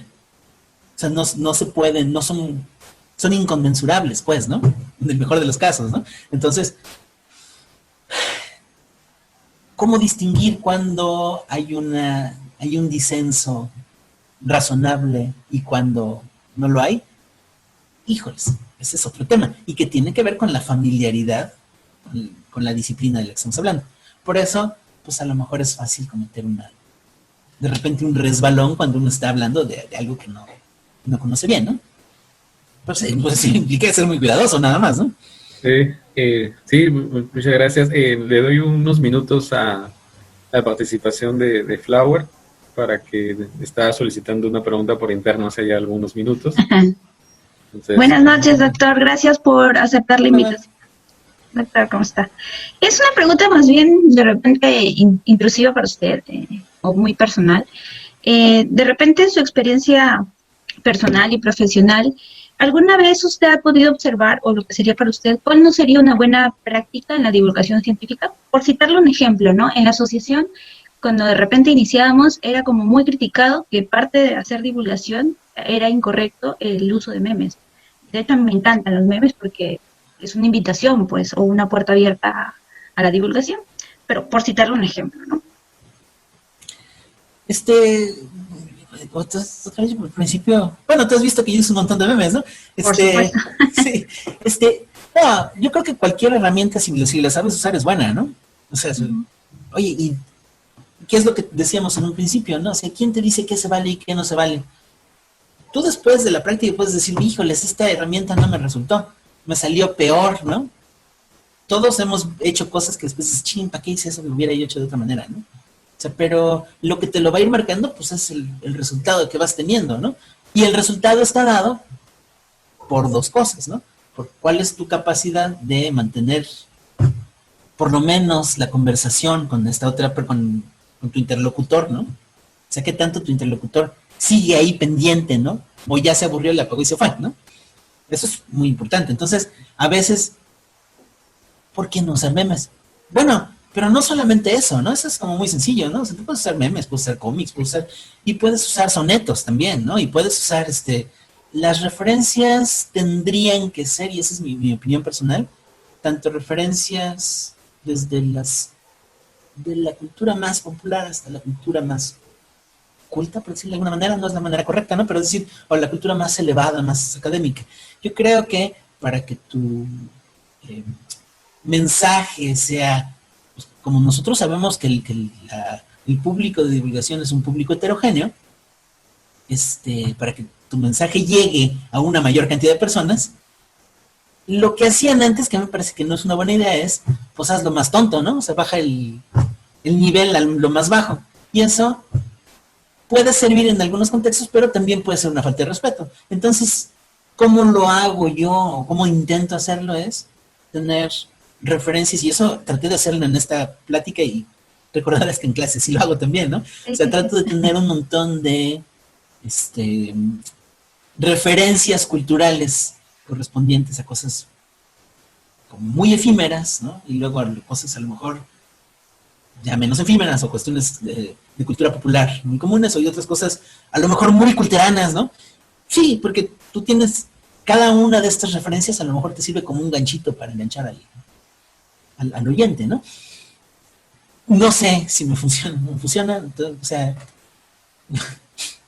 una cosa es que se intente y otra cosa es que se logre, esa es otra cosa, pero por lo menos la intención es esta. Pero por principio usar memes, de nada de malo. Oye, que vamos a hacer reggaetón sobre ciencia. ¿Y por qué no? ¿Y quién dice que no? ¿No? O sea, ¿quién dice qué se vale y qué no se vale?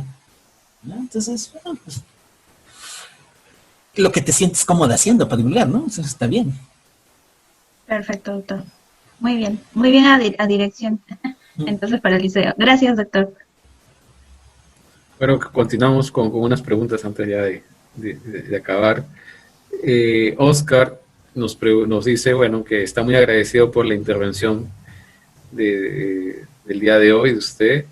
Y quisiera hacer dos preguntas, él, ¿no? Que es la primera, ¿qué formas considera usted que son o pueden ser efectivas para generar interés en el tema a divulgar? Es la primera pregunta. Y la segunda pregunta es, ¿cree usted que es mejor atacar las ideas y posiciones pseudocientíficas y la desinformación o enfocar nuestros esfuerzos en promover el conocimiento científico? Creo que lo hemos estado hablando. Sí, vamos por sobre la misma. Voy a empezar por la segunda pregunta, ¿no? Si ¿qué es necesario? Las dos cosas. Ahora, no todos somos igual de hábiles para las dos cosas. Hay gente que es muy buena para la polémica, ¿no? Hay muy buenos polemistas, ¿no? Y vemos otros que somos unos polemistas pésimos. O sea, eso uno tiene que entender sus limitaciones. Pero las dos cosas son necesarias, ¿eh? O sea, se requiere atacar a las... Sí, claro. Nada más que ahí yo me referiría al librito El arte de la guerra, ¿no? O sea, uno se mete en una batalla nada más cuando la va a ganar. No atacas, porque si no haces más fuerte a tu enemigo, ¿no? Entonces, sí, claro. Y la otra cosa es, pues sí, también es importante promover el conocimiento científico. Y son dos cosas diferentes. Y no necesariamente esto implica que la gente puede tener información de la mejor calidad y de todas maneras mantener un pensamiento mágico y todo. ¿Por qué? Pues porque ustedes lo saben mejor que nosotros, ¿no? O sea, como seres humanos tratamos de ser lo más razonables posibles, pero realmente no lo somos tanto como quisiéramos, ¿no? Entonces, bueno, o sea, no automáticamente el hecho de tener una cultura científica amplia nos va a proteger totalmente, nos va a vacunar contra todas las pseudociencias. Va a haber cosas que nos va a ser más sencillo, por supuesto, sí sirve, ¿no? Sí sirve, pero no es solamente una garantía, ¿no? O sea, hay científicos muy reputados y que tienen, pues, que que creen en el horóscopo y eso, ¿no? Entonces, bueno, pasa, sí, ¿no? Bueno. Y la primera pregunta, ¿cómo era? ¿Qué considero que se puede hacer? No me perdí. ¿Qué fue? ¿De forma considera usted que son o pueden ser efectivas para generar interés en el tema a divulgar? Uf, esa es una pregunta demasiado general para contestarla, ¿no? O sea, dependerá del tema, ¿no? Pero en términos generales, el heurístico que yo seguiría es ¿de qué manera me interesaría a mí ese tema? ¿No? O sea, uno siempre es su primer modelo su primer lector modelo, ¿no? Entonces, ¿qué me llamaría la atención y por qué me llama la atención? ¿No? Creo que es importante,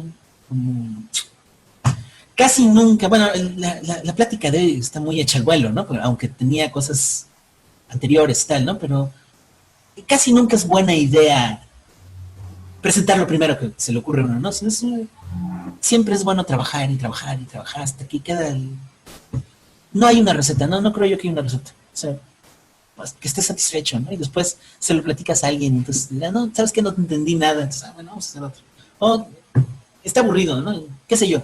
O sea, es una artesanía, ¿no?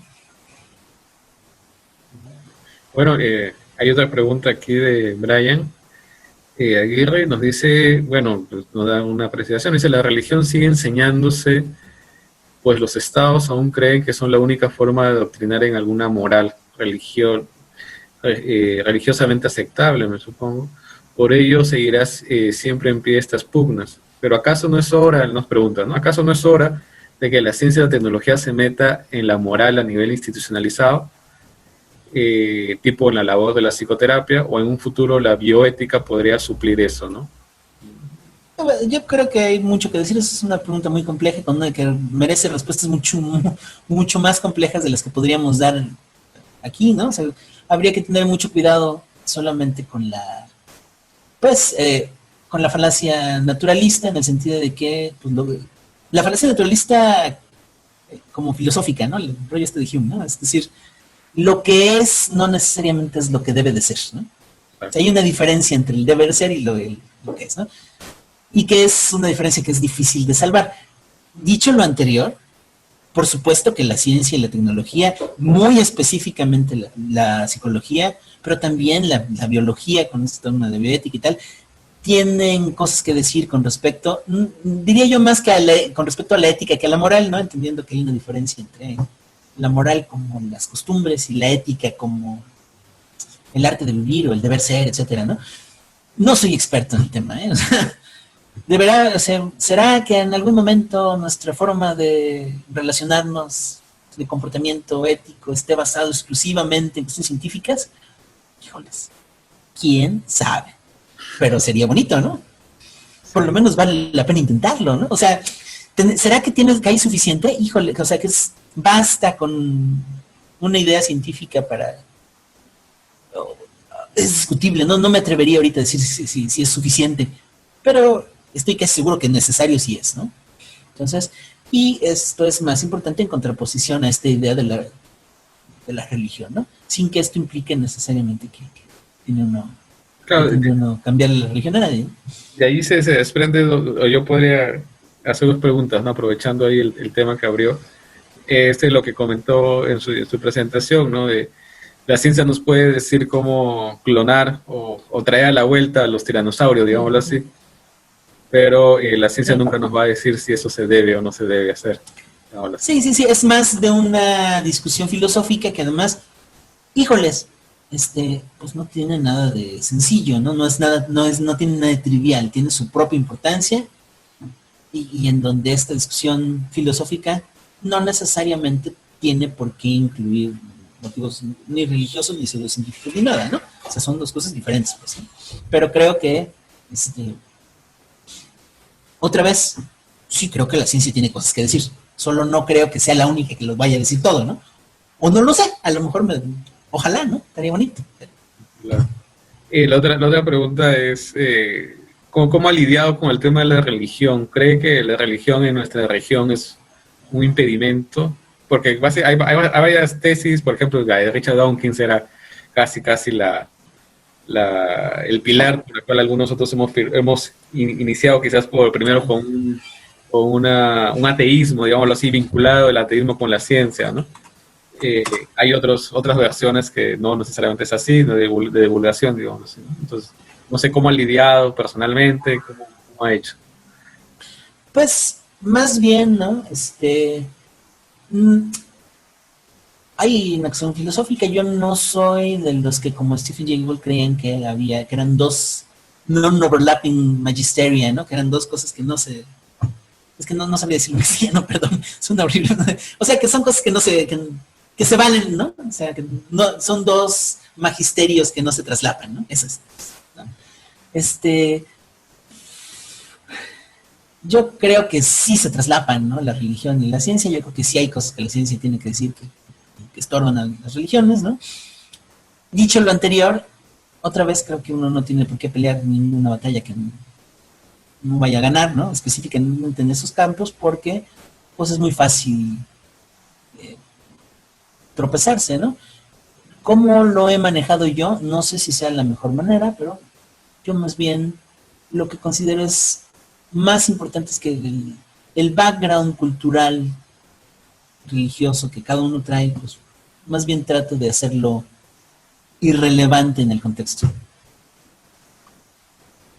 Lo cual es difícil, ¿no? Pero esa es la idea, ¿no? Es decir, sí, bueno, vamos a construir un discurso de divulgación en donde, pues, sin duda, en tu visión del mundo importa si tú eres, perteneces a la etnia celtal, o si eres judío, o si eres amish, ¿no?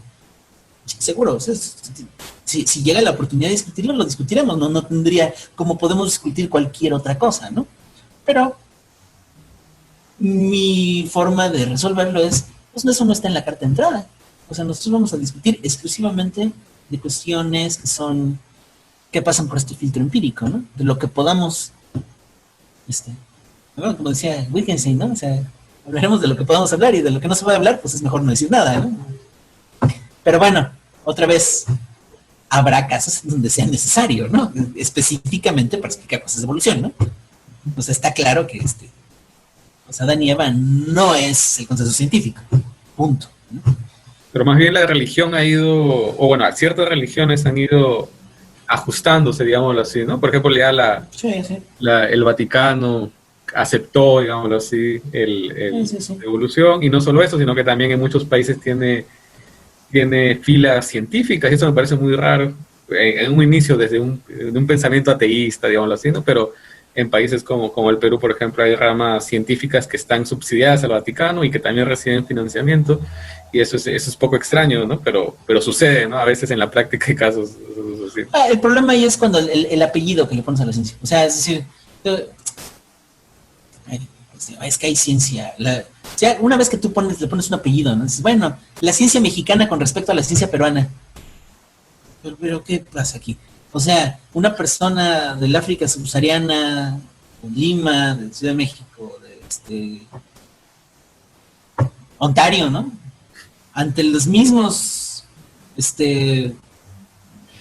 experimentos van a llegar a conclusiones, si no exactamente iguales, en general muy semejantes, ¿no? O sea, pues está claro, ¿no? Decir, oye, que esta ciencia la financia el Vaticano, pues allá ellos, ¿no? Pero los resultados no tendrían que venir, no tendrían que estar delimitados por quién es el que financia. O sea, hay mucha gente que defiende de manera, oye, es que yo soy científico y soy de tal religión, pues está bien, ¿no? O sea, mientras no se metan, ¿no? Mientras lo que tú creas no se meta en lo que podemos nosotros discutir, debatir y demostrar, ¿no? Pues, bueno, cada quien, ¿no? O sea, allá tú, ¿no? No tengo por qué estar de acuerdo con ello, pero tendría que ser por lo menos irrelevante, ¿no? Como, por ejemplo, ¿no? Oye, es que a mí me gustan más los Psychos que los Sex Pistols, ¿no? Bueno, no les puede ser o no ser el caso, ¿no? Pero es irrelevante, ¿no? Para el tema que trata uno, ¿no? Bueno, acá José Paz, también miembro de la asociación, nos pregunta que hay Perdón, no quería yo quedarme con las ganas de hablar de los Psychos, ¿eh? No es que claro. me sentía yo obligado, pues, ¿no? Claro, claro, en Perú, Sí, el, claro, el pan peruano, ¿no? claro. Aunque hay una serie de discrepancias, parece que no. No, yo sé, en general la gente que conozco de Perú siempre me dice, pero ¿para qué haces eso? Pero, en fin. Ah, pero son muy buenos, muy buenos. No, sí son buenos, sí son buenos. Sí, a mí me gusta mucho también ahí. Eh, Bueno, acá José Paz nos dice que hay una colega, una colega que tuvo que salir y nos pregunta que, nos dice lo siguiente, ¿no? La coyuntura COVID ha develado los problemas de comunicación entre la comunidad científica y la sociedad. Por ejemplo, personas que se contrariaban entre consumir dióxido de cloro y no hacerlo como tratamiento. Ante esta situación, ¿cuáles serían las consideraciones a tener para brindar certezas y no dudas a temáticas que son controversiales y peligrosas, ¿no? Es lo que nos pregunta. Ay, a ver, ¿cómo agarro esa pregunta? Espérame, déjame ver. Sí, claro, ¿no? O sea, eh, hay incluso... ¿Cómo lo planteo hoy? Vamos a ver. Aplica otra vez, ¿no? El asunto del respeto al consenso científico. O sea, si ahorita me preguntaran con respecto a la vacuna de AstraZeneca, ¿no? Si va a funcionar o no va a funcionar, pues es que no sabemos. O sea, sabemos que lo están haciendo, por lo menos en lo que se puede uno fijar, pues parece que lo están haciendo de manera pues, con bastante rigor, ¿no? O sea, oye, ¿va a funcionar? ¿Cuántos días quedan de pandemia? No sé, no hay manera de saberlo, ni yo ni nadie lo puede saber ahorita, ¿no? ¿Va a funcionar esa vacuna o va a ser otra la que va a funcionar? ¿Puede tener efectos secundarios esa vacuna? No lo vamos a saber hasta que no tengamos, ¿no? Las pruebas, ¿no? Que no es lo mismo, por ejemplo, que lo que sucede con el dióxido de cloro, ¿no? Que eso está, ni siquiera se necesitarían hacer, porque era una de las cosas que discutían, ¿no? Bueno, pues es que, ¿dónde están los ensayos en personas, los ensayos clínicos de personas que toman dióxido de cloro? Pues es que no necesitas hacer ensayos clínicos, porque no hay ninguna, o sea, dentro de lo que nosotros sabemos de química y de fisiología, o sea, no hay ninguna razón para suponer que eso va a servir. De ninguna forma, pues, ¿no? O sea, está más que disprobado por múltiples razones, entonces no aplican estos ensayos, ¿no? El caso es del dióxido de cloro, es muy sencillo porque tú puedes decir, o sea, no importa lo que digan, sí, espérate, pero, o sea, los datos al respecto son muy claros, ¿no? O sea, el dióxido de cloro sirve contra el COVID, por supuesto, para limpiar la mesa, ¿no? Pero si te lo tomas, pues evidentemente, ¿no? Esto va a ser mucho más grave, ¿no? O sea, hay un amplio cuerpo de conocimiento y de datos que dicen, bueno, sí, pues probablemente se muere el COVID, pero no te vas a morir tú primero, ¿no? O sea, es una serie de cuestiones, o sea, otra vez, hay consensos y hay cosas en donde todavía no los hay, porque la ciencia, sí, nosotros estamos tratando de buscar la mayor cantidad de certezas posibles, pero siempre trabajamos con incertidumbres. Pues eso está claro, ¿no? O sea, la certeza absoluta pues es una entelequia, es algo que no existe, ¿no? Entonces, y una parte importante de la educación que nosotros deberíamos tener como profesionistas de nuestra disciplina, y que esto está importante con respecto a la divulgación, es entender las limitaciones de nuestros estudios, ¿no? O sea, en el caso particular del diseño de medicamentos, por ejemplo, ¿no? Pues, sí, claro, se hacen las pruebas clínicas, ¿no? Y entonces, bueno, pues tienen que tener hay un valor de P que está asociado a, sí, claro, pero el valor de P, pues tú tienes que entender que no es que no sirva para nada, es muy útil, pero tiene una serie de limitaciones que a lo mejor si tú no estás metido directamente en el campo, pues cuesta más trabajo entender. Parte del trabajo del divulgador, pues es explicar esto, ¿no? No sé si me voy a entender. Creo que me estoy dando vueltas, ¿verdad? Pero bueno. No, pero sí. entonces, ¿cuáles son las consideraciones? Pues la primera es el consenso científico. Es muy importante. Y el consenso científico, otra vez, tiene que pasar también por una serie de especialistas en donde uno puede saberlo todo. Entonces, pues sí, yo tengo una idea con respecto al trabajo con cuestiones que están relacionadas precisamente con este rollo que decimos de los terpenos y eso, ¿no? Que están relacionadas con el diseño de fármacos. Tengo una idea general de cómo funciona la farmacología, tenemos una idea general de cómo funcionan cuestiones químicas muy específicas. Pero no podría dar medicina, ¿no? Eso lo tiene que hacer un médico, ¿no? O sea, es muy importante, muy, muy importante, pues, evitar el intrusismo, ¿no? O sea, por la misma razón que, hombre, si yo entiendo que, casi puedo estar seguro que no todas las escuelas psicológicas son igual de científicas, ¿no? Claro, pero eso les toca a ustedes decir cuáles sí, cuáles no. O sea, yo soy no porque no me quiera yo ensuciar las manos, ¿no? Sino porque tengo que entender mis limitaciones. A veces es muy fácil, uno se encandila con mucha facilidad, ¿no? Porque no sabes del área, ¿no? No estás directamente metido. Entonces, pues, ¿cuáles son las cosas que hay que tomar en cuenta? Pues el consenso. Y en estos casos de vida o muerte, pues, ¿qué dicen los médicos, no?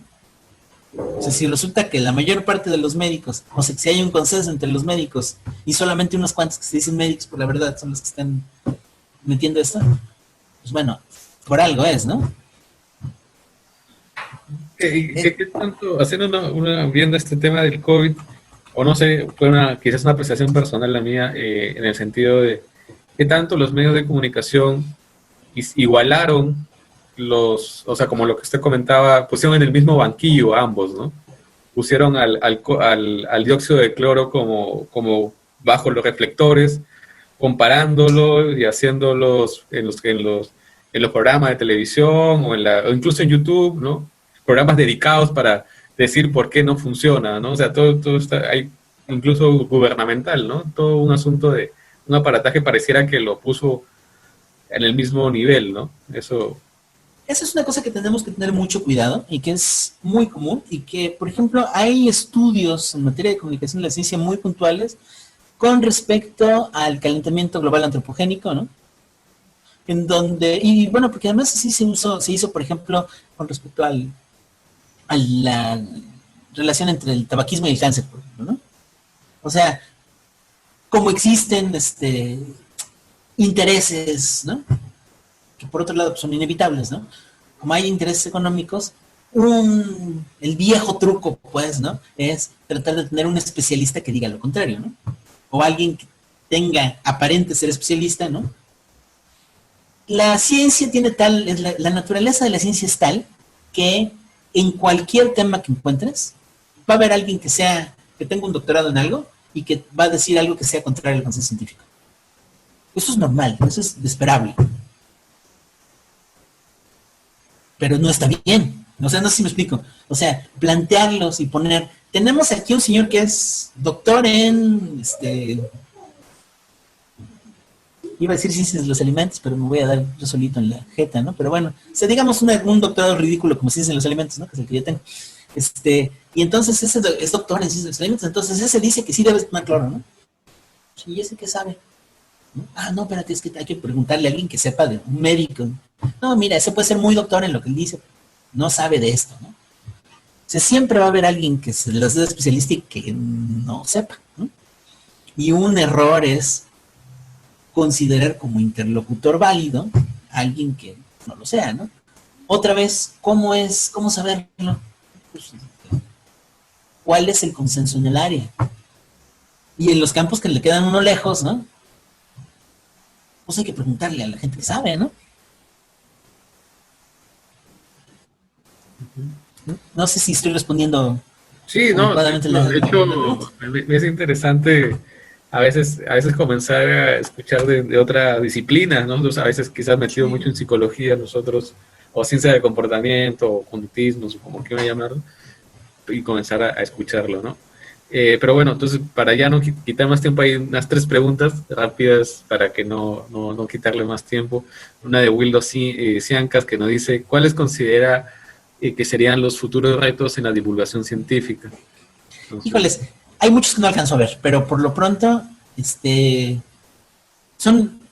no diría yo retos futuros, sino son retos actuales, ¿no? Retos actuales de la divulgación científica que tienen que ver con el manejo de la pandemia, por ejemplo, ¿no? Eso es actual, pero va a seguir.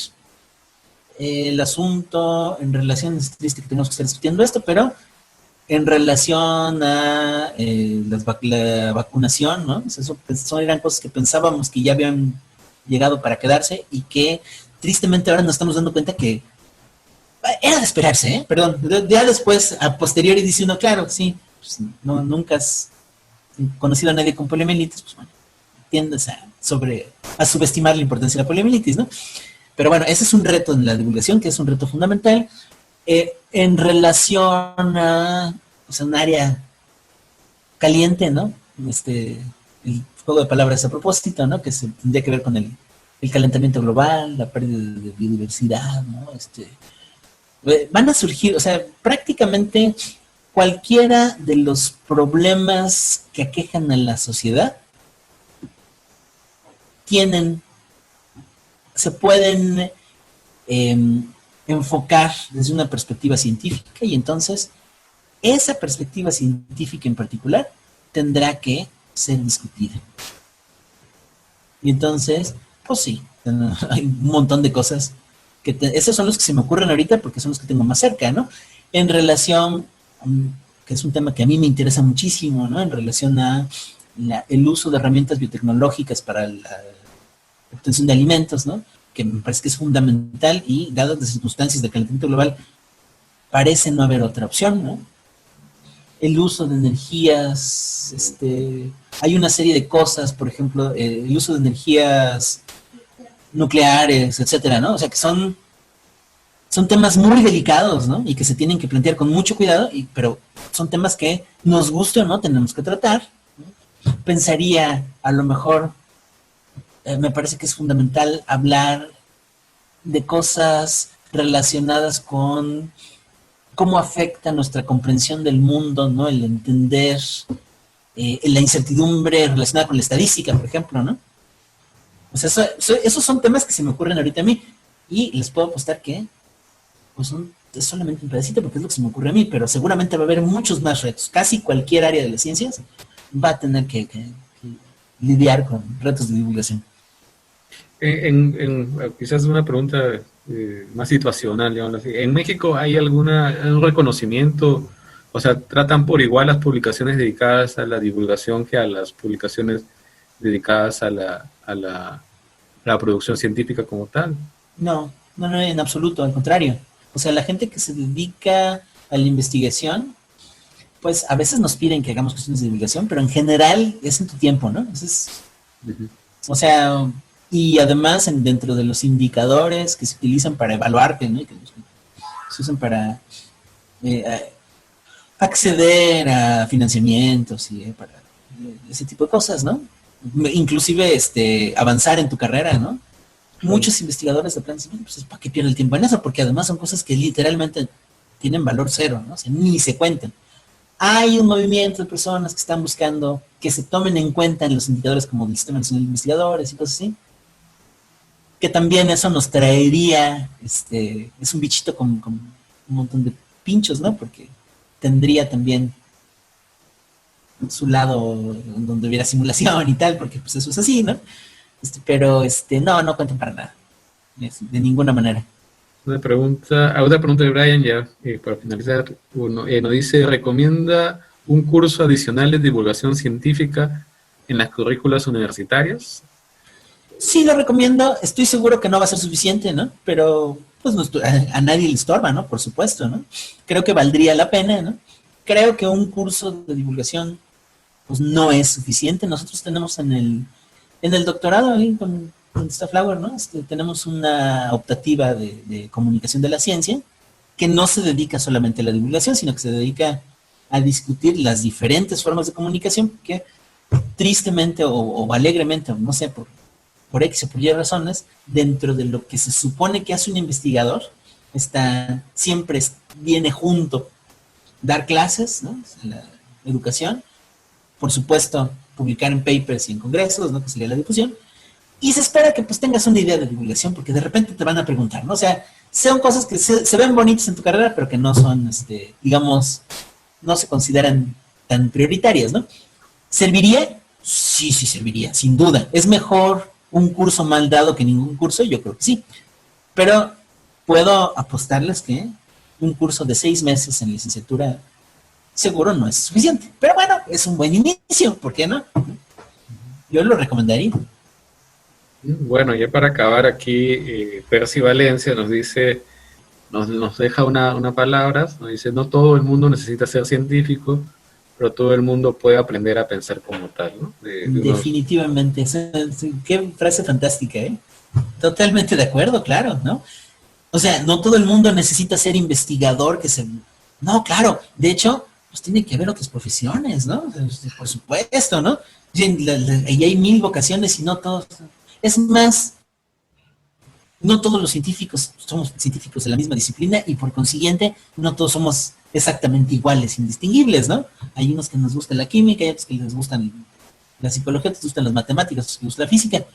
Está bien. Y hay otros que no les gusta nada de eso, lo que les gusta es tocar el violín, ¿no? Sí, y qué bueno, si no hubiera alguien que tocara el violín nos perderíamos de un millón de cosas, ¿no? Y tiene que haber cocineros y tiktokers y lo que sea. El mundo es muy amplio, está bien. Pero ciertamente tener un cierto nivel de alfabetización científica. O sea, no tienes que ser un gran escritor para poner un estado en Facebook. O sea, no se trata de que seas un gran escritor y que te dediques a escribir. No es que te vuelvas García Márquez, pues, ¿no? Se trata de que por lo menos sepas leer y sepas escribir, por lo menos. Y eso sí puede ser cualquiera, ¿no? Que eso, totalmente. Claro que yo lo dije más feo, lo dije más feo ¿cómo es? Continental. Ok, pues sí, eso. Jay, Amy Wolf. Bueno, ya para ir terminando, y bueno, pues primero agradecerle, muchas gracias por las palabras, por dedicar este tiempo a nosotros, la mayor parte iniciando jóvenes, nosotros iniciando ya sea en el mundo profesional o en el mundo académico, alguno de nosotros, pero siempre pues la psicología en general tiene socialmente como mala fama a veces, como que hay una relación con que no usa los métodos científicos en general, entonces nosotros creemos para lograr ese escalafón que sí tiene, por ejemplo, la biología o otras disciplinas, creo que una tarea de todos los involucrados, inicialmente al menos, es poder divulgar lo que se está realizando, ¿no? Entonces nos ha servido de mucho y no sé si alguien tiene algunas palabras finales, sino ya para ir. Y también invitarlo, ¿no? Para otras ocasiones, ojalá que pueda ayudarnos también en esta tarea, ¿no? Que es la de conocer la divulgación. No, encantado. Muchísimas gracias, al contrario, qué bueno que no solo que me invitaron, sino que se quedaron, ¿no?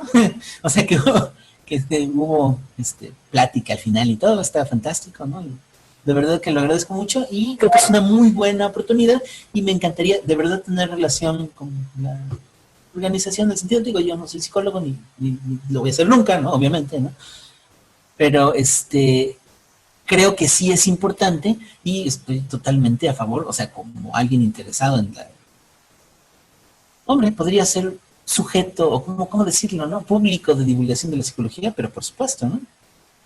Entonces, bueno, qué mejor que tener la relación, me parece fantástico, ¿no? Y muchísimas gracias por aguantarme y tal.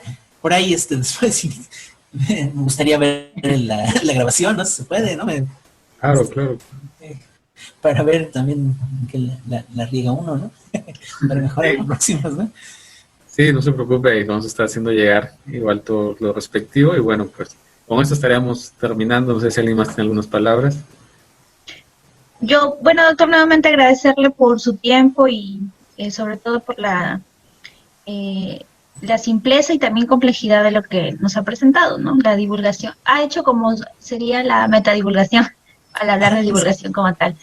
Y bueno, quizás para comentarle un poco que también dentro de psicología como tal, pues existen, digamos, algunos sesgos, mitos, acerca de otras disciplinas como la biología, y que supongo que dentro de biología también existen sesgos hacia otras ciencias.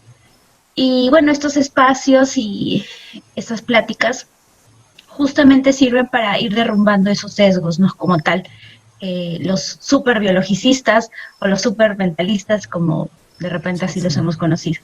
Nuevamente agradecerle por su tiempo y también a los asistentes. Muy buenas noches. Muchas gracias. Muy buenas noches, pues estamos dando por finalizada, pues hasta luego todos y pues los que gusten alguna más información, pues ahí está el doctor también, nosotros podemos brindarle con todo gusto sus datos y todo lo pertinente. Pues hasta luego y ahí nos estamos viendo. Hasta luego, cuídense.